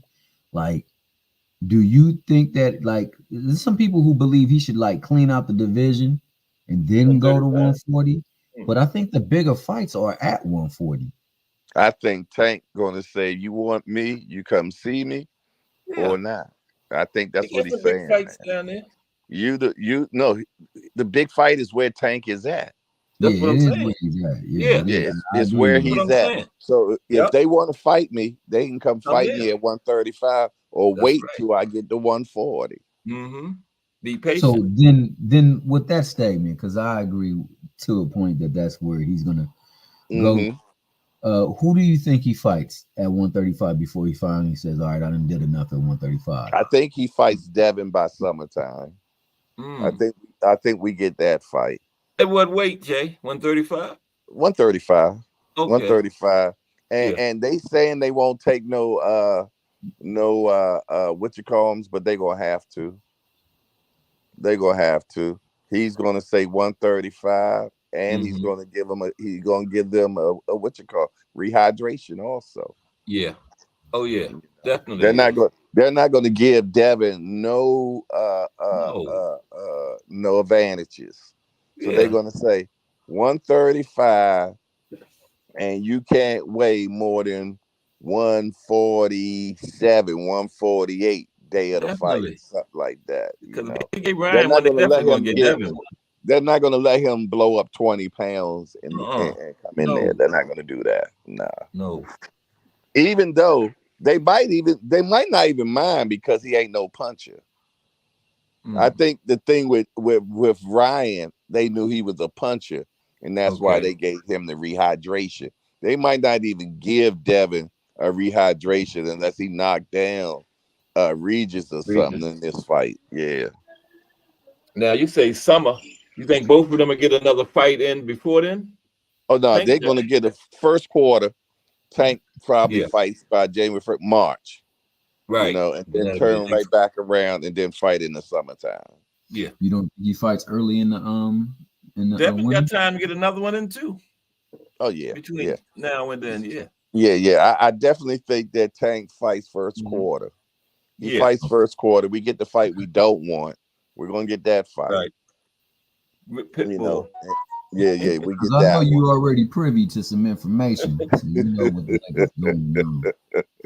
I think they want Pitbull. I'm listening intently to what you say. However you phrase it. They didn't say it. Nor deny. No, they didn't say it. Don't put them on the hot seat like that, Thomas. Don't do that. I'm not. That's why I said I know however you phrase it. I'm gonna try to break it down, but I'm trying to stay out of here. They want Pitbull because of the way the last fight ended, Yeah, I think the head the Tank personally don't want him again. But the head of bees are gonna let him know, hey, I think we can make this type of money for you. Yeah. And you get to fight this dude, you get to knock this dude out for 30 or 40 million. Why not? Yeah. Why not? Yeah. Don't care about what the people think. They're gonna love you regardless. They're gonna love you regardless. Right. They're gonna buy your next fight after that. Don't worry. Well, it works both ways. Devin, you tell me you fighting Devin in the summer, they forget all that other shit from the past. They sure will. Yeah. Fair weather fans, man. Yeah, I agree, Remo. I think we do get you think we get Frank? Remo said he think we get Frank versus Pitbull. Wow. Frank versus Pitbull. I'm rather for that. That means we gotta have somebody for Tank first quarter. Who is that though? I think what Remo said, we get Tank over Pitbull. Oh, Frank over. I think we get Frank over. Okay. Yeah, Frank over. I ain't mad at that either. I ain't mad at that either. I wouldn't be mad at that. It's a nice scrap. Yeah, people wouldn't be upset with that. People wouldn't be upset with that. I'd be happy for Frank to get it back. Okay, yeah. I see what you're saying there. Yeah. I see it now. Yeah. I wouldn't be mad. I see it. No, me neither. Better than less than. I still want to see Frank and Shakur. That fight. I like that too. I wouldn't even be mad at. Trust me, Shakur's going to give us something totally different on his next fight. He got his ass. He got taken to the woodshed on this one, and rightfully so. And he should have. Exactly. And rightfully so. You can't be talking like that, then go out there and put on your best Soul Train performance. You can't be doing that. I don't know if y'all seen that short that I got out that's doing mini viral right now, where the little dude can't hit the big dude. Oh yeah. And it says caption, make the caption for this. Man, so many people now is captioning that as Shakur and De Los Santos. Wow. Wow. That's bad. Yeah, I've been getting many people calling that Shakur and De Los Santos. Hey, but you want to know what though, Jay? In that fight, one thing that I noticed was that he has elite quickness. Elite quickness. The way he was bouncing in and out, man. He was like. I mean, for you to really love that fight, you have to be a hardcore and love the sweet silence. Yeah, that's true. Yeah. The thing that I didn't like, and I didn't like it from either one of them, is that like so much stuff you talked. None of them wanted to go in there and take the fight to the other. Nah. You can't tell me somebody was like he won the fight. Shakur was running. I said, "Oh, so you can stand in the middle of the ring and point down and win a fight?" I was like, so "When you go into the streets, somebody call you out, and they're not like coming to you. You just tell them to come here, come hither, come hither, come hither." He never went up there to Newark. He went up there to Newark talking smack. So it was his job to bring the pain. That's right. Yep. You come to this man's hometown talking trash, then you just gonna stand in there and do that? Yeah. It was his job to bring the pain. He didn't want to bring no pain. He didn't want to bring it. Some people just got to see the posture, and then they're satisfied with that. They equate that to the guy wanting to bring the action, but there's a difference between posturing and actually stepping to the guy, like you were saying. Right. The other thing that frustrated me the most is at what point do you realize the guy's not throwing any power shots, and then you go look to press the issue? Now, his coach gave a valid explanation to where he was saying that he didn't want Edwin to become reckless and run into something. But at what point don't y'all realize the man ain't letting his left hand go? Right. That's the biggest thing. And if you're saying he ain't got no power like that, especially, The man You threw talking two. about his power being questionable. He threw 2 punches with that hand. Ant, no. You got to step to him. No, go ahead, finish off, Ant. I got something too to Oh add. no, that's all I was saying. You got to step to No, him. He ain't throw no power shots, and you said the man ain't have no power to begin with. You got to step to him at some point. That's right. He that said part that the man especially. had no You said power. he said he had no power. You said he had Right. no power for you to worry about. He He sure ain't did. throwing the punch. And you said you had plans A, B, C, D, E, F, and G. So We one didn't of even them see B. plans should have been for what he was doing right then in that ring. We And didn't you even see did Plan nothing. B, Thomas. Yeah. Well, I've seen a fight that was kind of similar to what he did, and it wasn't the exact same thing, but he kind of got really movie in his fight with Nakatila. He was in and out more often than he was against De Los Santos, but he was moving around and he was using the ring and he was using his generalship. You had to have planned for that to be a possibility. If you planned for all of that, how come you didn't have nothing and you didn't have no fear of his punches? Then all of a sudden you didn't want him to be reckless? Come on, man. It don't make sense. But I got to give Shakur credit for this, though. You know, we like to cite that performance, Nakatila, but in that fight, he did let his left hand go and he dropped Nakatila in that fight. And actually touched him up quite a few times. If you go rewatch that fight, in the back half of that fight, he wasn't just moving the whole time. He was actually moving perpetually, stepping around him, stepping around him, stepping around him. He wasn't just on his bike and hopping back 3 feet in the air. So, you're right. You are absolutely right. And I got to give De Los Santos this credit. He was extremely disciplined in that fight.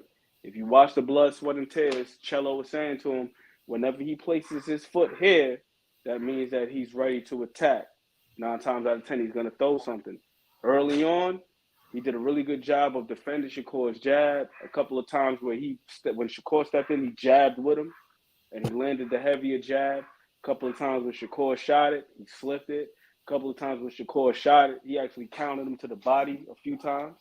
And this is before Shakur started, hopping back and playing the range game. But I feel like he was just a little bit too disciplined. So at some point, your instincts and your IQ have to they just got to kick in. They got to override the game plan. He's not giving us what we want. He ain't throwing. Clearly, he's not trying to get mixed up in any 50-50 exchanges. We got to figure out why. We just got to take those chances. David Benavidez just said it perfectly in his press conference. He's like, yeah, I can, perform a little bit better on defense, but I'm in here and I'm willing to take chances. And sometimes you got to do that. You got to be willing to take chances. Yeah, I agree. And like you said, I mean, he definitely didn't perform that way with his bicycle riding in that fight with Nakatila. He was more in and out, and he was moving around him a lot more, keeping within a good amount of range where he can go in and react to anything. But I'm just saying, like, that's one of the things that people had said of him. So you have something that you can gauge if he should start doing it. So, like, you should have a way or a plan of attack to counter that if you've trained for A, B, C, D, E, F, G. But man, I give Shakur a lot of credit, because for you to get in that fight and not allow for a person to hit you like that, hey, and they supposed to be coming to bring the fight to you. That's next level type of defense. Yeah. But we knew he was that type of defensive fighter, So yeah, maybe he ain't showed us nothing new. I don't think that he'd be able to get away with that with Tank, though. I think Tank will cut that ring on him. You think maybe he was willing to engage with Nakatila more because De Los Santos is a better boxer than Nakatila? No, I think that there was legitimacy to his hand being hurt. Yeah, I was thinking I really that too. do. Yeah. I saw a video where what's the guy's name? The actor Michael B. Jordan had visited him in the locker room, and they exchange pleasantries and they embrace each other. And when he hugs Michael B. Jordan, you could tell he wasn't trying to put too much pressure on his left hand. he kind of gave him like an open-handed hug. You know, normally, you hug somebody on the back, Right. you pat them on the Yeah. back. He kept his hand like wide open, like he was not trying to hurt it. Then, of course, Mark Kriegel was talking about how he witnessed the sparring. There were a couple of sessions where Shakur wasn't letting his left hand go like that. Then his coach, Coach Dirt, was talking about how he's been trying to get Shakur to stop sparring for some time now, like kind of like dial it back just a little bit. Then Richardson Hitchens, this was probably about a month ago, he was saying that that's all Shakur's been doing is just boxing. He's like, yo, bro, what are you doing with yourself? And we had this conversation about Virgil Ortiz, right? Like, sometimes, guys are young, they're in their 20s, they don't prioritize rest and recovery. They just want to go, Right. go. They think because they're young that they're able to get away with it until they realize, like, yo, recovery is a huge part of this whole thing, whether it be, your boxing training or fitness, whatever it is. Even God rested, right? On the 7th day, he took a rest. That's right. Made this world, did everything. He still, even the most powerful entity that there is, omnipotent, omnipresent, was like, yo, I did all this work. I got to chill. Right. Gotta rest. So that applies to us too. We got to chill. We can work, but we got to chill. We got to allow ourselves time to recover. If you don't, your body will let you know. Exactly. Remo says in a close fight with the vacancy, who gets the edge? Close fight with a vacancy. Like for the title. Like there's a title fight and it's a vacant, like what we saw between the two. Who gets the edge? Who gets the edge? I would follow the money, as Brother Umar Right. stated. Brother Umar said. Who's the younger guy? Who's the more marketable guy? Who is the guy that has the bigger base where they can stage these events in particular venues? I would go with that guy. Like, we want that guy to have the belt. That's right. Yep. Similar to what we just saw with Rolly and Big Watch Barroso. That was a vacant fight. Perfect example. Fight, if I'm not mistaken. Yep. You don't want 40-year-old Barroso with the belt. Give it to Rolly, because then now you can stage a fight with Ryan. You can stage a fight with this guy, that guy. So in the event that you do cash him out, it's gonna be with another guy that you can make more money with. And they literally gave it to him too. Follow the paper trail. Yep. They literally gave it to him. To Rolly. There you go, Remo. Oh, wait a minute. Didn't come up. Yeah, he did. Yo. Oh, shit. Oh, here you go. Okay. What's up, Remo? Ain't nothing. Tapping with y'all real quick. I had a few minutes. I wanna call bullshit with the whole Shakur hand and this is the injury or his stomach would have bubble guts or like regardless of whatever comes up with a hand injury or whatever, we ain't never really see him as a damaging, bruising guy. So you was gonna get dancing and boxing. That didn't really change. It's that he danced and he boxed, but he refused to engage. That's what we seen really. It nothing really changed. He didn't really have a hand that he was gonna say was gonna be the brick hand and knock a nigga out or nothing like that. So you wasn't gonna get that. You was just gonna get a little bit more touching and feeling with the other hand. That was it, really. Because real talk, like when we seen Tank hand injured, right? He boxed. Yeah. He boxed, but he boxed at a close distance.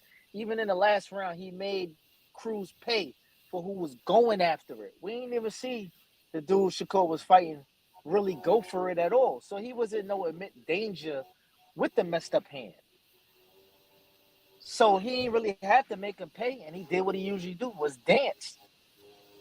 They didn't want to give Tank credit and say he might have lost his fight, but he was in the fire with a dangerous puncher with legitimate one hand.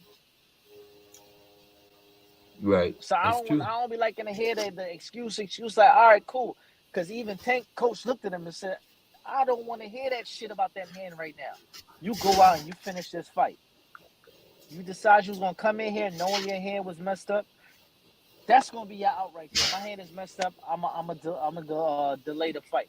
If not, I don't want to hear about that shit because you knew about it prior to. Yeah, that's what I If I say, got a Remo. messed up, You took the fight. You're yeah, right. if I got a messed up ankle and I'm going to play ball and I know I still want to play, what I'm gonna do? I'm gonna put an ankle brace on or get somebody to take my ankle prior to. But I'm choosing to acknowledge that I have something wrong with me, and I'm still gonna go through with it. Yeah. So that's just So you my can't stance on complain. it. I mean, yeah, I can't complain, but it's not That's a like good point. nothing really changed from what was presented to us from what we've seen in the past. Like the dudes that he was really making pay are lesser of fighters. The more you go up in talent, it's gonna be harder to knock out. So these dudes ain't beating the shit out of anybody, whether they got a hurt hand or not. They beautiful boxers and they got great feet. He showed that he got good feet. He showed that he got amazing distance. The question that I have for Shakur moving forward is when the talent gets bigger and the punches get harder, are you going to be able to sustain the damage that's coming to you with somebody that wants to bring it to you? De Los Santos Good didn't want to question. bring it to him. Mm-mm. I don't know at what point in time he decided that I was going to try to outbox Shakur. I did. That's what not, you wasn't known for that coming into it.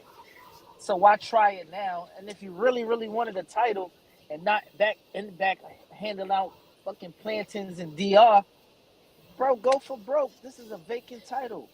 He didn't show hunger, and Shakur's the A side. So he didn't have to show hunger. Like you just said, you're gonna give it to the money. He's the money. Yep. That's all good points. Yeah.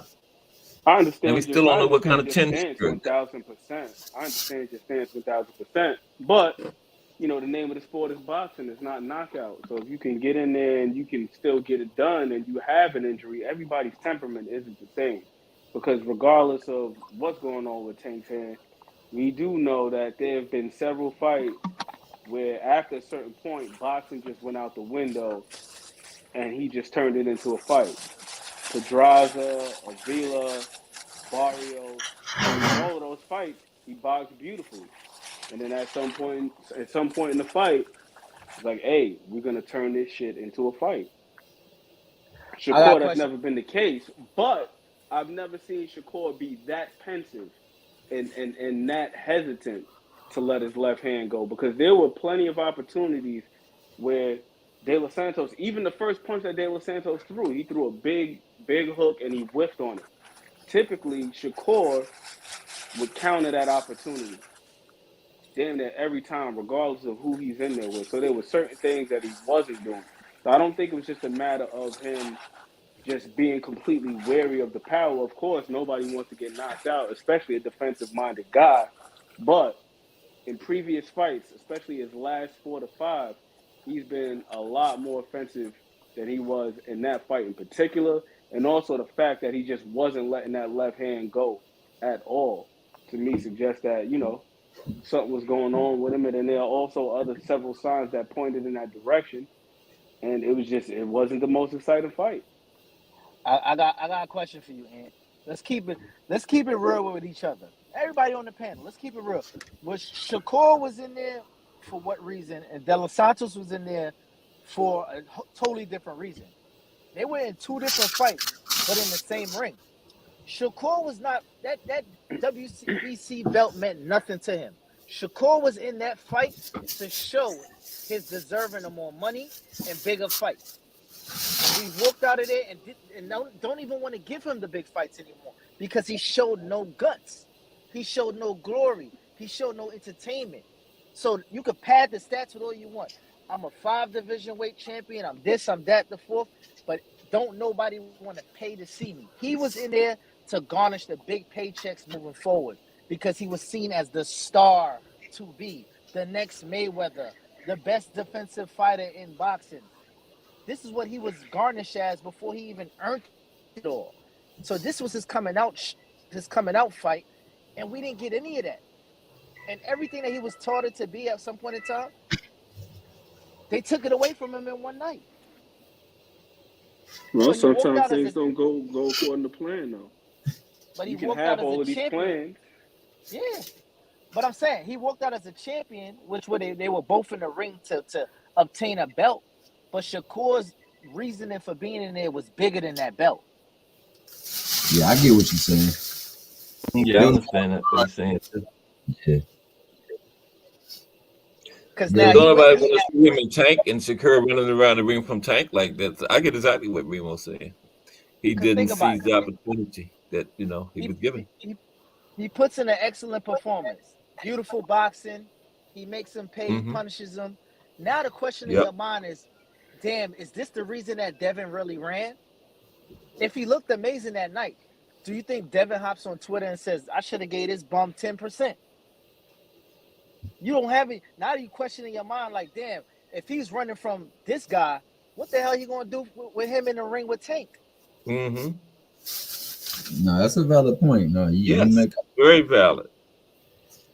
Yeah, but that's only if you're not willing to compartmentalize and look at one performance as an isolated thing. Because again, even in the fight that he was criticized for having, performance in the past, but he still put that that was guy. the He still put that performance guy on though. his ass, and he won the fight handily too. And there was a lot more punches thrown than what we seen in that last one. I can't isolate nothing when you have Terrence Crawford in the audience, when you got Mayweather in the audience, and then you know what Jay said all the time. He came out and he shit the bed. Andre Ward is there. He shit the bed. The Monster just had Mike Tyson in the building, the guy that named him the Mexican Monster. And I'm not going to say that Tank is going to be the face and the only young face coming up, because he made his stance that I must watch TV. I'm taking on the scary hitters and the undefeated fighters and all. I want it next. And he showed, and he stood to the podium and said, this is why. This is why I want you to spend $85 to come see me fight. Shakur didn't put himself in the position for that to take place. No, I understand that. I understand that 1,000%. But again, for me, it's also very circumstantial too. To what? Because I watched his last 4 or 5 performances, and they were a lot more offensive than that. Even the one fight that he gets ridiculed for, it was a lot more offensive than that. He beat the shit out of Jamel Herring. Do you see, or Oscar Valdez? He punished him. Are any of those people to the likely of a Haney or Tank? Shit, Frank Martin.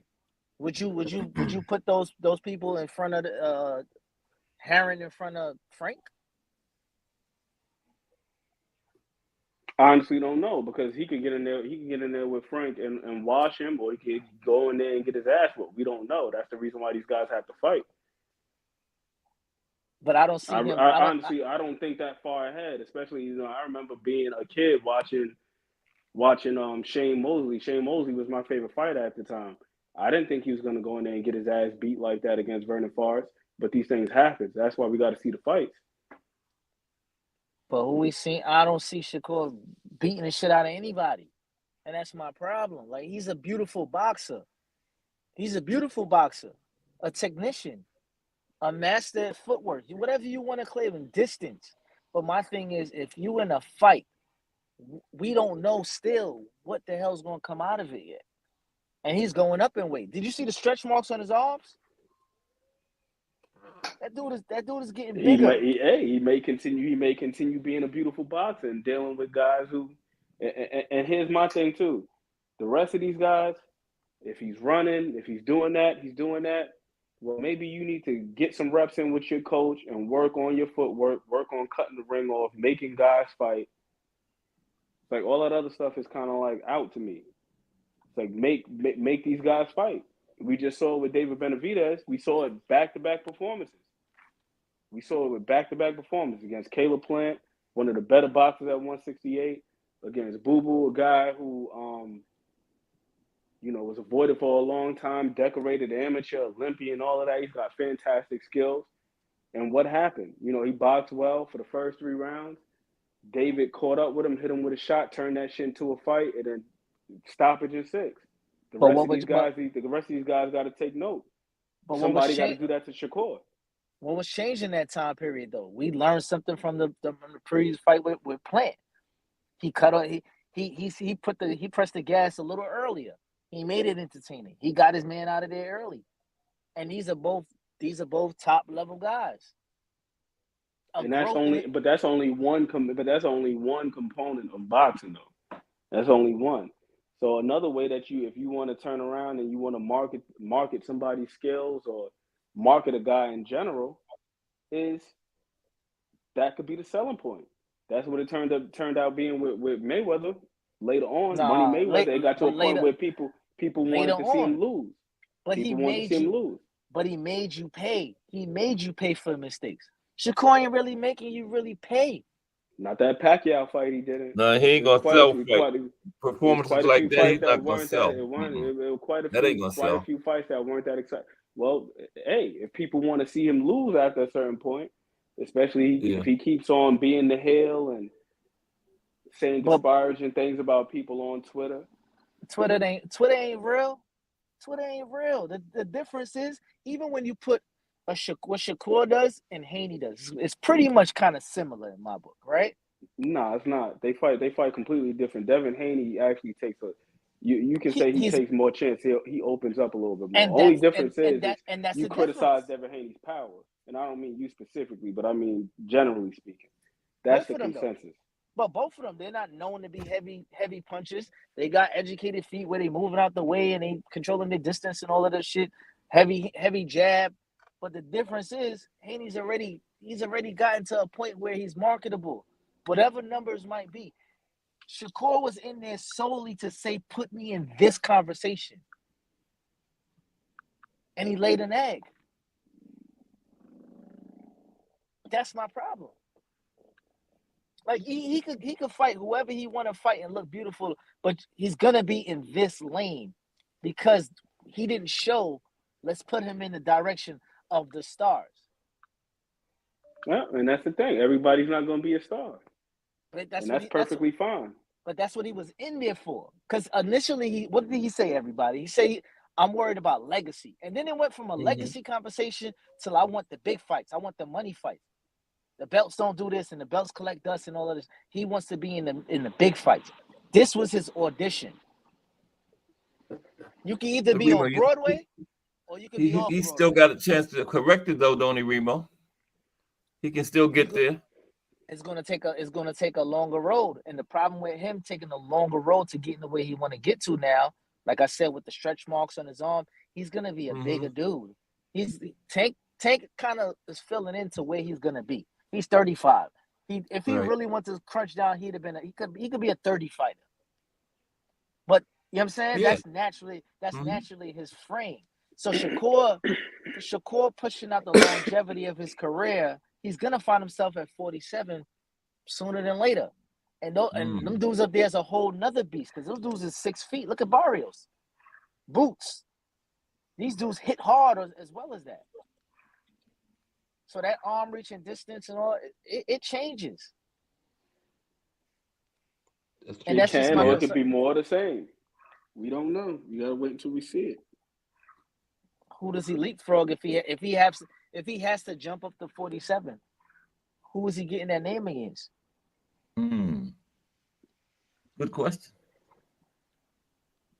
By the time we do that, we don't even know who's gonna still be there. Boots will be there for sure. Boots will be there for sure. I don't know. Boots could be moving up to 154 before we know it. Mess around, have a couple of defenses, maybe win another title or so, and then be on his merry way because he's not a little guy either. That's a big dude. How old is Boots compared to Shakur? Shakur's like what, 26? Boots ain't much older, I don't think. Yeah, they around the same. They around the same age. Yeah, and they're 2 divisions apart as we speak. Yeah, for now. But we're gonna see. We're gonna see. Because so you think that Shakur is gonna go straight past 140 to 147? I don't see that. But even if he go to 40, he still got to deal with some kind of hitters coming up there. Eventually, you're going to have to see Devin. But now, what I'm saying, the reason he was fighting for what he was fighting for was his percentage. He didn't accept the 25. Did he show that he deserved more than 25? Because boxing is a business, correct? You can have as much skills as you want, but on the business side, the paperwork got to come to fruition. Calling somebody a duck ain't paperwork. No, absolutely. So if you team Haney, would you offer Shakur more than the 25? Depends. I got to see what the months you gotta know what the overall bag is, but you won't know what the overall bag is because it's a pay-per-view fight. Just say that is the case though, Jay. You want to include pay-per-view. I don't know the overall number, but let's say the breakdown amount that was presented was 25, whatever the number is. But what he showed his last fight, the audience retention, whatever numbers, the type of people that they had in the building, would you go above the 25 if you No, I couldn't, for the simple fact the perception of them right now is what people done seen. Now what people done seen right now, they're not willing to pay to see what they just seen. So he's going to have to do some showcase work, which what that fight's supposed to be was a showcase, which it wasn't. You know what I'm saying? So now he got to, his next couple of fights has to be fabtabulous, man. It has to be. You did, because if we get more of what we just seen, now he's going to get put in that how Anthony Joshua got put into after he came here and shit the bed. When he came here and shit the bed, nobody wanted to see him. Nobody in the United States want to see him. I got a perfect name. Who? Somebody like Gary. Gary was a great boxer. Once a year. That would definitely get some creds. That would get some creds. Or they need to put him in there. The matchmakers need to put him in there with somebody he gonna stop. But ain't nothing like a good stoppage, a good knockout. That I'm gonna tell you, that changed people's minds so quickly because the fans are so fickle. They're fickle. But who could you line to give him in the top 10 to say he's gonna knock him out? It don't even have to be a flat out knockout. If he puts forth the type of performance where he could even knock a TKO, which I think that he's more than capable of doing. Name me one in the top 10 at 35. In the top 10 in what ranking system though? Whoever, pull a name out the hat. It don't matter to me. All right, let's use them WBA lightweights right now. You know what would be perfect for him? He fights which combat I know he won't fight him. Pitbull, I agree. He started Pitbull. Pitbull wouldn't fight him, no, Jay. Remember? George Kambosos. I know. I said that. You fight George Kambosos, ass. You think I don't think that'll do it. Kambosos. We think. I think he can run Pitbull into something.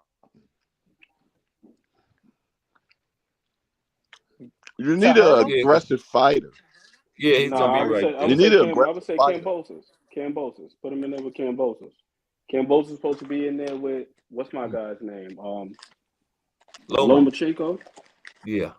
Yeah, they talking about that fight almost final. For the IBF. Oh, they took it away from Devin already? I don't know what happened, but I guess they're saying Loma and Kambosos is for it. Yeah. I put the link in the chat from the Boxing News 24. That was the first I heard of that. Yeah. Get off the steps. You know you don't put me on the steps. Get down. Does the Kambosos name get him where he wants to be in the public eye? No. If he does better, did better than what Devin did to him. I was about to say that. And that would mean stopping him though. Does he stop him? Yeah, he would have to stop him. He would have to stop him. He would definitely have to stop him. Or at least knock him down. I said, do you think he would stop him? Yeah. No. It would be. I'm telling you the type of stoppage it'll be. I don't think so. I think he stops him. I think it'll be the same type of stoppage that he got against Jamel Herring. It ain't gonna be. It ain't gonna be. It had to be a ref. It had to be a ref stopping him because he didn't taking too much damage. That's exactly what happened with Jamel. That would be good enough though, as long as he stop him. You know, ref. I agree with that one. To get him out of there. Yeah, but he would have to get him out of there. Because Shakur has to have one of those type of fights, man. Yeah. Because George isn't a great boxer. Like, he isn't great at anything, but he's a tough guy. Like, you know what I'm saying? And the only person that really sparked him and dropped him was T.O., but T.O.'s known to have a lot of power. Devin touched him up and marked him up a lot, but he didn't drop him. You ain't got to drop him. Shit. Errol Spence didn't drop Ugas. That was a stoppage just because he just overwhelmed him. And Shakur Stevenson, I believe with his skills and with the value. Let me tell you something. Punishment is worse than knockouts, man. They're worse for the set. You take more damage from a punishment, opposed to somebody just knocking you out. You know what I'm saying? Mm-hmm. I'd rather get knocked out than punished.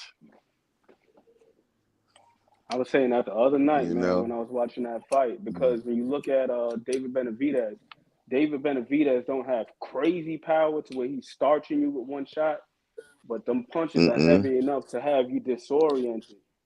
And Hell for him to just have his way with you. You know what I mean? And that's way right. You see the same thing with Errol Spence.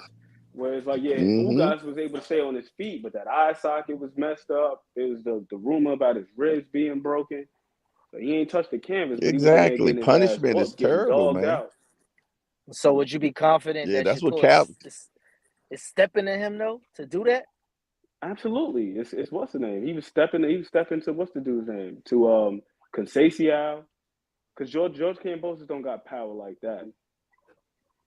He caught T.O. like on a fluke. Yeah, but I really think T.O. was sick for real. Yeah, we ain't never see T.O. look like that again. No, I think he was sick. The worst thing we seen is when T.O. was in that fight and he said, "Damn, do I still got it?" Oh yeah, you know what I mean. I would say the other fight too. The fight that he had with Nakatani. That fight with Nakatani was the Asian cat. Yeah. That was a doozy. But then what's name whooped Nakatani's ass after that? Got him up out of there. Right. No, Yoshino. Yeah, but Styles make fights, man. Styles make fights. Yoshino got him up out of there, and then what happened? Shakur fought him afterwards and sat him down a couple times.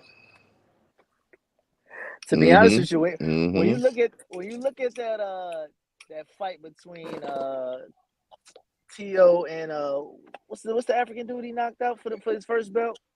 Comey. Both of the motherfuckers' eyes was closed. It's just T.O. punch landed first. They threw the same punch. Straight right hand. They threw the same punch. T.O.'s were just a little bit more accurate. Listen, you are the footage guy, the replay specialist here. You go back to that fight, both of them their eyes are both closed. Yep. They both threw a right hand at the same time. They opened up. T.O.'s was just a little bit more accurate. I said, look, ain't this about a bitch? I'm seeing this. I said, what the hell?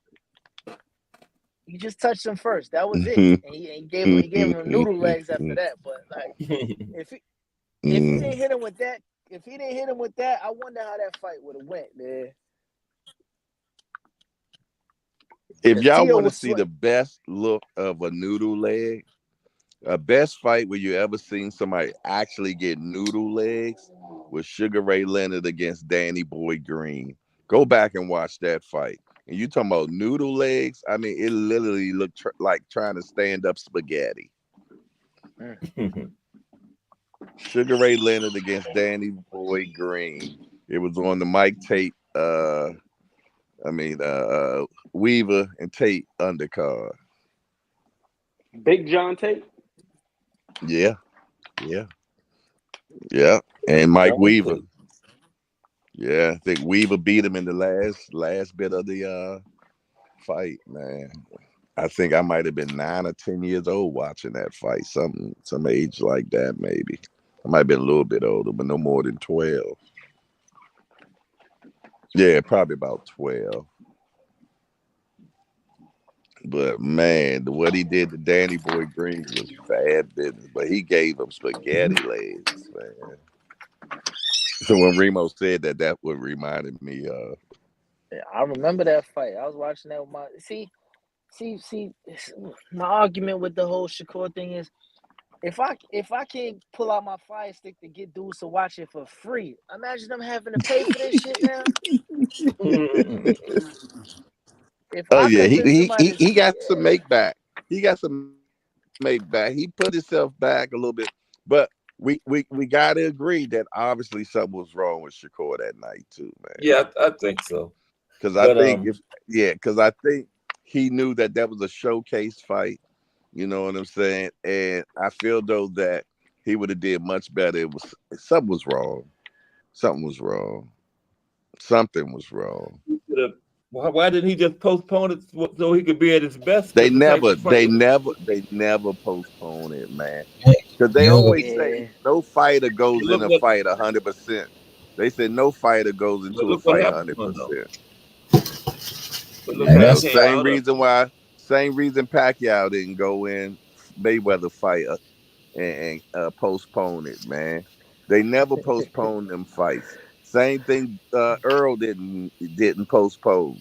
They don't do it because they don't know when they're gonna get that bag again. That bag ain't guaranteed. That's a fact. That's a fact, Jay. That's a fact, and you know that's the case because you look at what happened with Earl and Pac-Man. Because of that, Earl was not about to get out of no fight. Period. I'm gonna get this bag. Let me get this bag. No, forget that. Ugas hopped in real quick, and then the perception of his whole career changed. Yeah, with the Pacquiao. Was just stepping in as a late replacement. Like, listen, I'm ready. And now he was known as the man that retired Pac-Man. Like, you know what I'm saying? And then that should have been Earl. Yeah, and then he basically won himself another big check by getting his eye sock broken. Yeah. I'm glad he had to withdraw out of that fight though, Al, because he could have messed around and went blind or something because he had that retinal issue. He was ready to fight too. Like that just ain't smart. And I'm gonna tell you, I think that retina really came from when he had that fucking accident, man. I bet you it probably did. If you look at that photo, there's that one photo where you can see the blood in his eye. Right, you know. And I think they just missed it. I think they just missed it. Or he knew about it and thought that they wouldn't get a chance to know, you know what I'm saying, or catch it. You know, because they said that he had facial reconstruction. I didn't know that. Teeth, graft, all types of shit. Yeah, I mean, all types of shit, man. My guy Andrew, I still got that picture in my phone. Was pink. Yeah, I still got that picture in my phone. He'd never seen somebody look like that. Yeah. Another example too of a guy stepping in and another guy missing out, right? Like look at Big Baby Miller, Jarrell Miller. Remember, he was supposed to be the one that was in there with Anthony Joshua, and then he fumbled the bag, testing positive. Then he but look, this nigga is. But he's getting another chance and opportunity December the 23rd, yo. All you got to do is beat Dubois, and he back into the thick of things, man. Yeah, you're right. All he got to do is beat Dubois. That's it. But could you imagine? I didn't know Bivol was on that card. If he had won that fight against Anthony Joshua, because from my understanding, Anthony Joshua came into that fight with an injury. He came in there with a concussion. If you look at that shot that dropped him, when he got dropped by Ruiz, he didn't get hit on the chin. He got hit on the side of his head. He got hit behind the ear. Yeah, but but look how he came down. When he came down the ring walk, he looked funny to me. He did. He looked funny in the ring walk. He did. See, the problem with the heavyweight division, they're gonna pay Big Baby and all these other older jokers because the youth ain't really there in the heavyweight division. So they going with the big names. Yeah, but like what you call them, because them young niggas on the football field, them athletes. They on the football field. That's a fact. Yeah. That's a fact. That's a fact. It is a fact. Hey Jay, was you talking about Bivol being on that card? Yeah, I didn't know that was on it. Yeah, Bivol on there. He against Overtime. That's gonna be a fight. Yeah, he on there. Overtime. But he coming off an injury? Better be there. I know that. I don't know if he's coming off an injury, but I know he was coming off of some sort of controversy. There was that thing that was circulating about some sort of domestic stuff that Who, he had going Bivol? on. Yeah. With Bivol. his wife, I heard about that I too. Oh didn't hear yeah, about that. Yeah, I that's didn't hear right. about that. Yeah.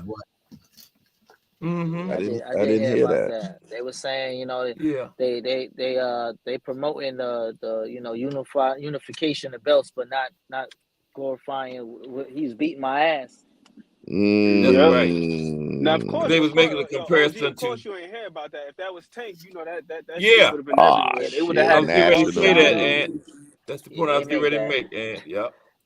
They would That. have they would have been announcing that shit on Sesame Street if it was Tank. Would have been Yo, everywhere for I'm like a gonna jump week back in. straight. I'm gonna jump back in Yeah. the chat. I gotta go do some Yep. work, man. Appreciate Look you. at people didn't even Hey, hear about it appreciate you about Bivol. coming up, Down, Remo. Remo. Good stuff, baby boy. You already, man. No problem. Yeah, we got to get out of here too because I don't want to like an hour into Just Dude's time, but that's okay. Oh yeah, we need to We jump was over there, yeah. we was having a good conversation though. I couldn't stop that. Yeah, Remo no and doubt, that no was pretty doubt. Time good. flies That was when you good. having Pretty fun, good. man. Hey, Yeah. how close did we get to the hitting the record? Oh, I got oh man, how many do I have? I got 15. Okay, we need 6 more. Yeah. But I'm gonna get I got like 4 lined up. I got my wife and my 3 children. I think I can get you 2 more. Oh, that's I can it get you then. 2 more. Because I got 4. Yeah. I got My 2. wife and my children, I'm gonna get them to hit it. So yeah, that'll be it. Yeah, my two of my sons. So it maybe then. I can get 3. Yeah, so Okay. all right then. I got you. Okay. All right, then. I appreciate everybody. I see y'all over at Just Do. Appreciate you. Okay. Later. Appreciate y'all. J Hardcore, Remo, and Thomas Hill. And Respect everybody to in my the guy. chat. Appreciate you, brother. Always, Ant. Always welcome. Okay. Mike Mazik, Tim Layton, Remo, Thomas Hill, Bruce Gass, Champ Ross, Fantasy Boxing. That was a long one there. I can't read my own writing. Skywalker, D for the win, Mike Rhyme, Mercedes J, and my illustrious panel, Ant McQueen, J Hardcore, Thomas Hill, and Remo. Appreciate everybody helping me get my little small channel off the ground. But guess what? You got to be small before you can be big, right? Cast Sports. See y'all.